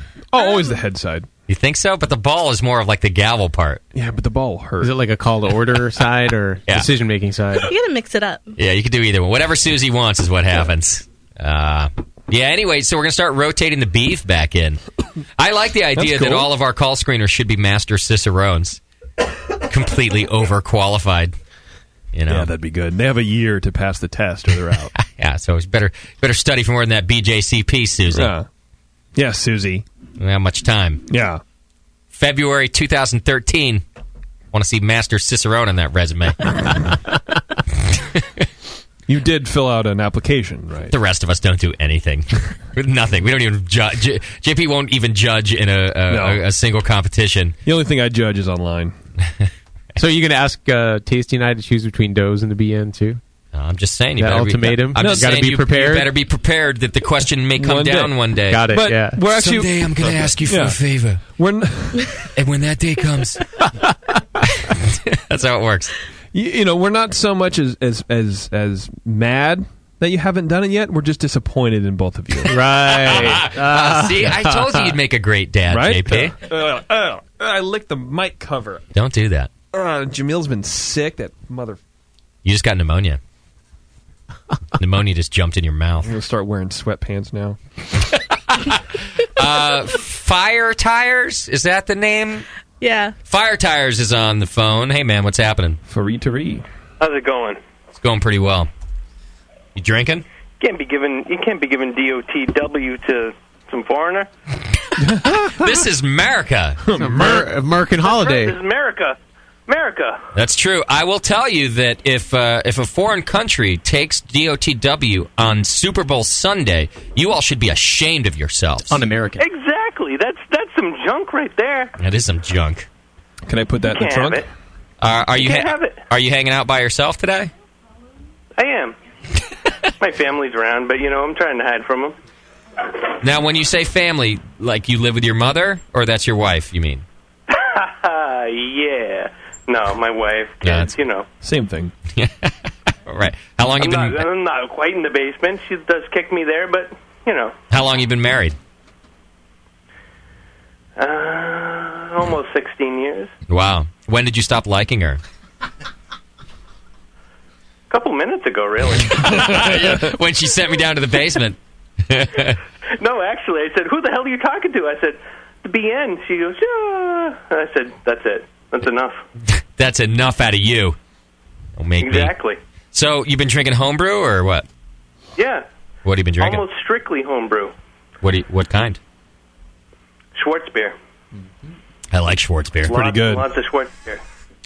Are you a lager? I started counter-press. No, I hate lager. Oh. I hate lager brewing. But I started counter-pressure bottling it, and it was a mess, and it ruined my kitchen. But I kept drinking it, and here I am. And here I am. Who are you rooting for today? The Celtics or the Padres? I am completely behind the Red Sox. Yeah, that's good. They're a good team. Good choice. Hey, you guys on a serious note, you seen that movie Moneyball? No. Yeah. JP, you won't like it. No. But not baseball. I love baseball movies. Mm-hmm. Like there's nothing like a good baseball movie. Like Field of Dreams? If you I'm with build you. it, I'm with they you. will come. Moneyball is a great baseball movie. I'll check it I out. love this Really? movie. I just saw it the other day, and I don't do this whole movie endorsement thing No. very often, but I'm telling you, I loved this movie. That's Good. all. There Well, you it's go. important to love things in the world. Right. Keeps you going. So, on a scale See, of... if you unfriend me, then it's all over. What's your name? I'm not telling you. I'm At least you stand a chance that way. telling It's Russian you. roulette, dude. Shit. All right, on a scale of 1 to 10, 10 being the drunkest you've ever been, what are you right now? I'm probably only a 7. Pussy. 7. All right. Okay, I got you in the running for drunk of the week, man. All right, bro. Cheers, brother. Hey, keep it real. And JP, Yeah. keep it real and don't take an arrow to the knee. I don't play Skyrim, I'm sorry. All right. What? Does that mean something? That's a WoW joke? No, it's a video game meme joke. I see. It's real funny, as you can tell. 70% drunk. But at least he plays video games. He's a gamer, so that means that he's a nice man anyways. I'm getting an update from Minnesota Hazmat that there were 7 BN medals from MashOut. 5 golds Thank you, Hazmat. and 2 silvers. That's a good showing. Great competition. Shit, yeah. Love it. I got Nikolai Bach on Skype. What's happening, man? Oh, yeah. Nikolai. How you doing? I'm from Denmark, too, like Tor. Another Dane, huh? Oh, well, you're disqualified. Oh, yeah, you're broadcasting quite early, so we're here. I love it. what we do. So you been drinking all day? Oh, yeah. Yeah, what do you had? I had a couple of homebrews, and I had a commercial homebrew. We were 10 homebrewers that brewed that earlier. Sorry for my English. It's hard being drunk and talking English as well. Right. You don't speak better English the drunker you get. No, not at all. It goes the other way. I think people, you should, we get that a lot where people from other countries will apologize for their English. And all I can think is, I'm the idiot in the room. Yeah. Nobody in America knows another language. Yeah. You don't need to apologize for your English. And their apologies so eloquent. They're like, listen, my sincerest apologies for not speaking completely perfect and English. I'm like, I'm the moron. You're fine. I couldn't ask for where the bathroom is in your language. Right. Susie speaks another language. What do you speak, Susie? I speak Vietnamese. I understand Spanish. I can read and write in French, but I can't speak it. Really? Because that's where my family is from. Could you call, you said Vietnamese? Mm-hmm. Could you call Nikolai a stupid, drunken asshole in Vietnamese? Yeah, I can. Let me hear that. Nikolai Maya. Hold on. See, we're never going to know if she's really doing it or not. I know. Call him make it up right Call now. him a green cat. I wouldn't know. Right. Well, she wrote me tits earlier, so that's okay for me. She wrote you tits? Yeah, accidentally. Sure. What does that mean? I was writing tits to somebody else. She was sexting him. That's what it was. You got inadvertently sexted. She's running another operation over there. That's a good day, is what that is. That made my day. Yeah. It's a good Dane too, if you know what I mean. I was like, sorry, that wasn't for you. Really? What about the other comment about anal? Was that for me? No, that wasn't for you either. Tor wants us to get this guy to say refrigerator or squirrel. All right, Nikolai, can you say refrigerator? Refrigerator. Perfect. How about squirrel? Squirrel. Yeah, fuck you, What is Tor. he talking about? Yeah, he's funny. I'm going to kick Tor. Just How about Rumpelstiltskin? Rumpelstiltskin. Yeah! What a loser! You can't even say Rumpelstiltskin, bro. You speak English? Yeah. You can't even say Skilskin, man. On a scale of 1 to 10, Nikolai, how drunk are you? Blue. Well, an 8. You're an 8. Wow. I've been to the toilet twice. Oh, you have? Jeez. You've thrown up twice? Well, once and peed twice. I see. I see. Well, Sorry for letting you know. I call peeing puking because I puke out of my penis. That's fine. Yeah, well, you probably do, JP. I do. Yeah, Trust you me. probably do. Comes That's out a good clumpy. T-shirt. Yeah, you probably do, JP. Everybody can wear that. Susie, did you figure it out how to call him a drunken, stupid asshole? Oh, I forgot. She can't speak another language. No, I can't speak another language. I can speak 10, but I'm not going to do it. Nikolai sai qua mai ngu qua. See?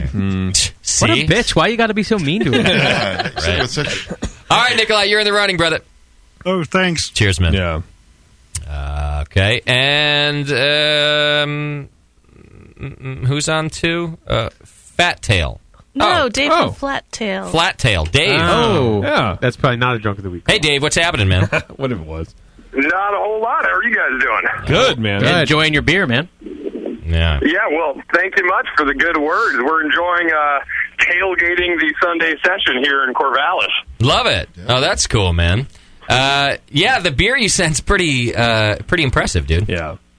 Well, thank you much. Yeah, glad you guys are enjoying it. I was listening to the little review there you were talking about and figured I'd shoot you a recipe if any of the homebrewers out there would like it, that kind of thing. Oh, let's do it, because I would want to brew that beer, too. Give me the recipe. Well, there we go. So off the top of my head, I'm going to put it out there that this may not be 100% correct, considering we were on the tailgate of an F-250, not the brewery. But it actually has 10% rye, and it's all Weyermann rye malt. The remainder of the base malt is Simpson's Golden Promise, 100% Galaxy hops, and then it's got Caramunic, Munich Type 2, and Simpson's C150 making up the specialty malt. So it's about 95% base malt, and then that remaining 5% is the Caramunic Type 3, Weyermann Munich Type 2, and Simpson C150. And it actually is 1056, so no English ale yeast there. Ah, okay. I'll tell you, that 5% specialty in my uneducated opinion, is the secret to this beer. Because it does have, like we were talking about the malt flavor and the character, but none of it was overwhelming or too sweet or anything else, because you really kept it to a minimum, like just 5%. Yeah, absolutely. We very rarely use more than 4 or 5% caramel. Anything unfermentable, we try to keep under 5%. I'm a big fan of dry beers. I think it lends to the drinkability of the finished product, particularly in something that's 8% ABV and hopped out the ass. It helps to have it be dry enough to be drinkable. Right.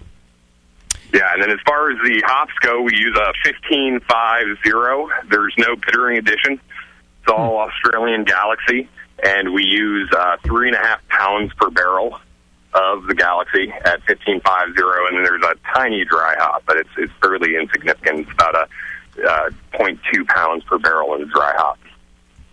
Okay. It's a great beer. Really nice. Thanks beer. for sharing the recipe, man. I love it. Thanks again. Yeah, of course. And your dudes were cool. They came down to the Winterfest. They came up for a minute there. I thought they were just crashing the party. They came in and they're like, "Hey, we've been emailing with you, and we're here with our beer." And I'm just at first I'm thinking, "Who the fuck are you? You weren't emailing me anything." Yeah, right. Bunch of dicks. But then, for one, they were super nice, and I said, "Well, there's probably a table here somewhere." But then I found out they were actually emailing with Moscow, so they weren't really crashing the party at all. Yeah, there you go. Well, two guys with mustaches walk up, and God only knows what they're trying to accomplish. Well, what I honestly thought, like at the end, I was like, that's a pretty clever way to get into a beer fest that you weren't invited to. That's something I would have done. Just I'm here. Go up when it's super busy and just tell the guy, "Hey, guy, I'm here." I was emailing you. You're expecting me. I got a bunch of beer. Right. I told them to drive up in the company van and offer you candy, but apparently they took a different route. Right. They pussed out, man. Well, we did walk away with a bunch of good beer from you guys. I got 2 growlers. One was a sour beer. Oh, what the fuck? I didn't get any sour beer. It was real good, too. The African Rooibos Wit. Yeah, it was tasty. Racist. No, I didn't say black. It's African. Oh, you're right. Sorry. My fault. I'm the racist. Yeah. Countryist. Continentist. It's our Detroit-style Imperial Wit, actually. Okay. That's the official name. Well, apparently it was good. JP the asshole. Thank you much, Yeah, it was took it tasty. home. There you go, I know. All right, Dave, we got to get out of here, but thanks, man. I really appreciate it. Of course. Thank you, guys. All right, and we're going to give away your T-shirts for today's Twitter game, so good job, brother. Thanks. Fantastic. All right. All right, have a good one. Cheers. Okay, there you go. Flat Tail. Flat Tail. What time does the game start? Right now? Yeah, I think kickoff's like 10 minutes, right? Okay, so your Drunk of the Week people for this week are Thor, 2 people from Denmark against only 1 American on this Super Bowl Sunday. You had Thor, you had Fire Tires, and you had Nikolai. I'm voting Nikolai. Anybody else want to throw in a vote here? Yeah, I could go for Nikolai. Nikolai sure. seemed the most drunk to me. Yeah, he seemed to be definitely. I just can't bring myself to vote for a Dane on Super Bowl Sunday. I'm sorry. I got to go with Fire Tires. Okay, you're going to do the biased American vote. Gotcha. He went to the bathroom twice and threw up once. And peed twice. Well, he technically, as JP pointed out, he threw up all 3 times. It's just that 2 of them were out of his penis. Right. Oh, okay. But did he pee and throw up at the same time? Good question. Because if he did, I bet even Moscow would change his vote. I would. I vote for Nikolai. How can you he's an not? 8.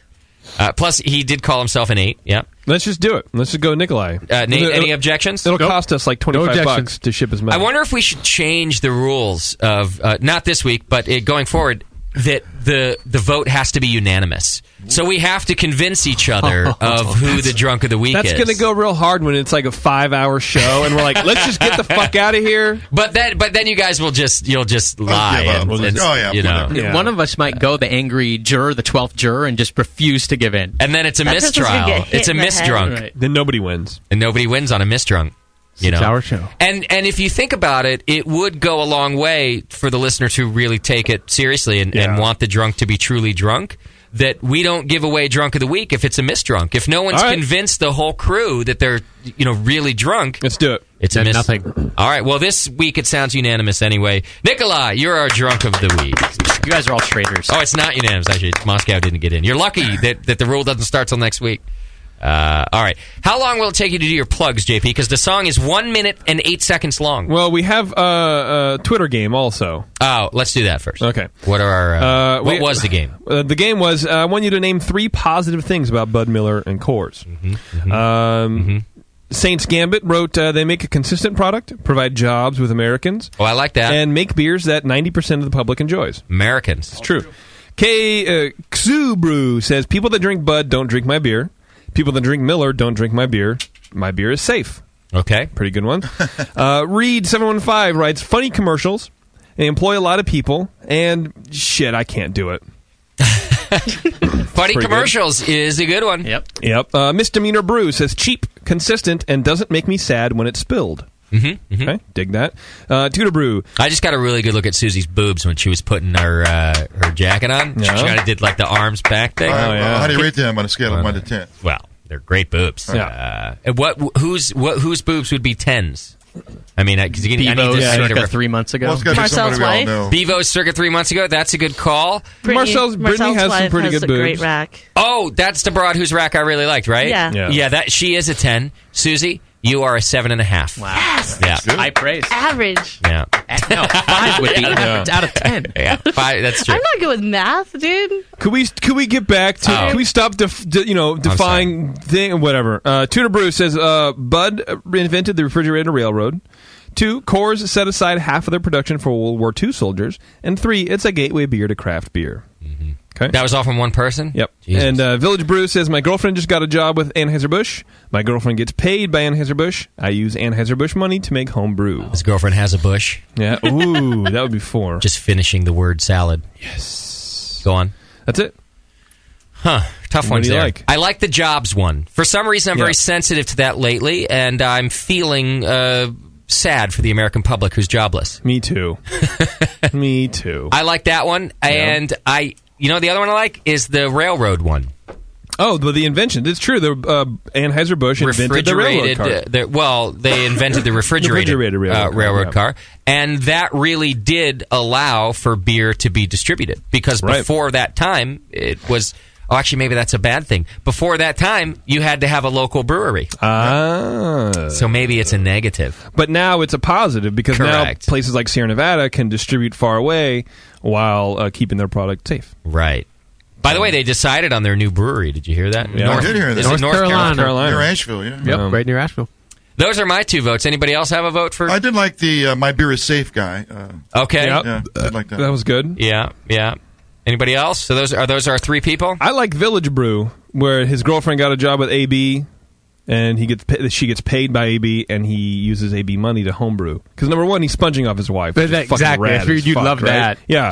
And then second, he's using big corporate money to homebrew, which is kind of, I don't know, I think it's pretty good. I'm sold. I switch my vote to that one as well. Agreed. All right. I go with that. All right. Village Brew! Well done. Oh, wait, sorry. Susie, did you have a vote? I voted for the same one. Okay. All right. I can do plugs in a minute. In 1 minute and 8 seconds? Yep. All right, pay attention to Give me our a Twitter 10 feed and stuff this week because we might switch our Sunday show to Monday, which means Moscow, make that happen. Please. Here's the other thing. Moscow's going to homebrew with Doc that day. Moscow thinks he wants to come do a show after homebrewing with Doc all day. And I'm like, you think that's what you want to do? Well, it is not what you want to do. It's what he wants to do, maybe, but it won't happen. He thinks it's going to be actually be able to happen, and he's not. You're right. He's not going to be able to come down off the hill. First of all, don't. One of you needs to. I know you're going with a buddy, right? Yeah. All right. Make sure that you plan for Alexa to arrive separately and pick you up. I'm just going to tell you that right now. Yes. And you don't want to do a show that day, so make this happen. I want a Monday show next week. All right. Well, you can do it. Sun King Brewery, listen to me right now. Yeah. You got to move to Monday. And it's not your fault. It's not you, it's me. Right. What am I going to do? My buddy Phil, he's got a real job. He's unlike the American public you feel so bad for. He works. We don't need Phil here. We do. Right. Phil can phone in. He can phone it in. We don't need him here for... I'm sure Phil is really interesting and a nice guy and great on the air. I need Phil here. We don't need Phil. Yeah. We don't even need you here, to be honest. The segment isn't going to happen until later on Monday anyway. So he needs to get here by what? 7 o'clock? 8 o'clock? It'll be fine. Yeah. All right. Phil will be fine. Yeah, Move that Phil's shit great. to Monday. Yeah. You're You're worried about one guy, and we're worried about our whole show. Great, Scott. I'm just worried about my sour I have beer my consumption. allegiances. Well, yeah, I know, but he doesn't need to know that. All right, and that's that. I know that JP is going to do this plug, but I just want to give an extra special part of it. Please go check out the Biscuit Files .tumblr. That's the adoption blog. I need to get this dog adopted. I got this pit bull here who's amazing. She's fantastic, but she doesn't get along with my dog, and Walker is having to like hide in the bedroom because she wants to fuck him up. But she's a fantastic dog. She's very people friendly. She seems to be other dog friendly, but she doesn't like Walker. She doesn't like black dogs. I think. She's a racist. Yeah. Anyway, if you know anybody who's looking for an amazing dog, this dog's incredible. She's really cool. I'm pretty sure he won't admit it. But even JP likes this dog. She's a cool dog. If the dog was a cat, I would like it a lot. Anyway, JP's going to plug it as well. But I just want to put an extra special thing out there. I got to get this dog adopted. So tell your friends. Okay. Is that it, everybody? Yeah. That's it. Have a good Super Bowl day, kids. Kill it. Thank you to our show sponsor, More Beer. You can get absolutely everything you need to make great beer at home by going to morebeer.com. The Trophy Fire's new album entitled Modern Hearts is available now at GrayDayRecords.com. Pick that up and support our friend and yours, Mrs. Adam Schumann. Get all the latest info on Nate's band, Brain Oil, by going to brainoil.com and check out Nate on Twitter at Nathan Homebrew. Nicole is also on Twitter. Follow her at beer_muse. Need a dog? Rescue a pit named Prada from Justin's house and JP's life. View Jay's rescue project at thebiscuit.tumblr.com. Tasty says the entry window for the 2012 AHA National Homebrew Comp is March 19th through the 28th. Many of the regions are maxed out, so register early. Follow JP on Twitter at Major Jip for all things insane and low value to your life. And be sure to find the Brewing Network on Facebook and Twitter. Yeah.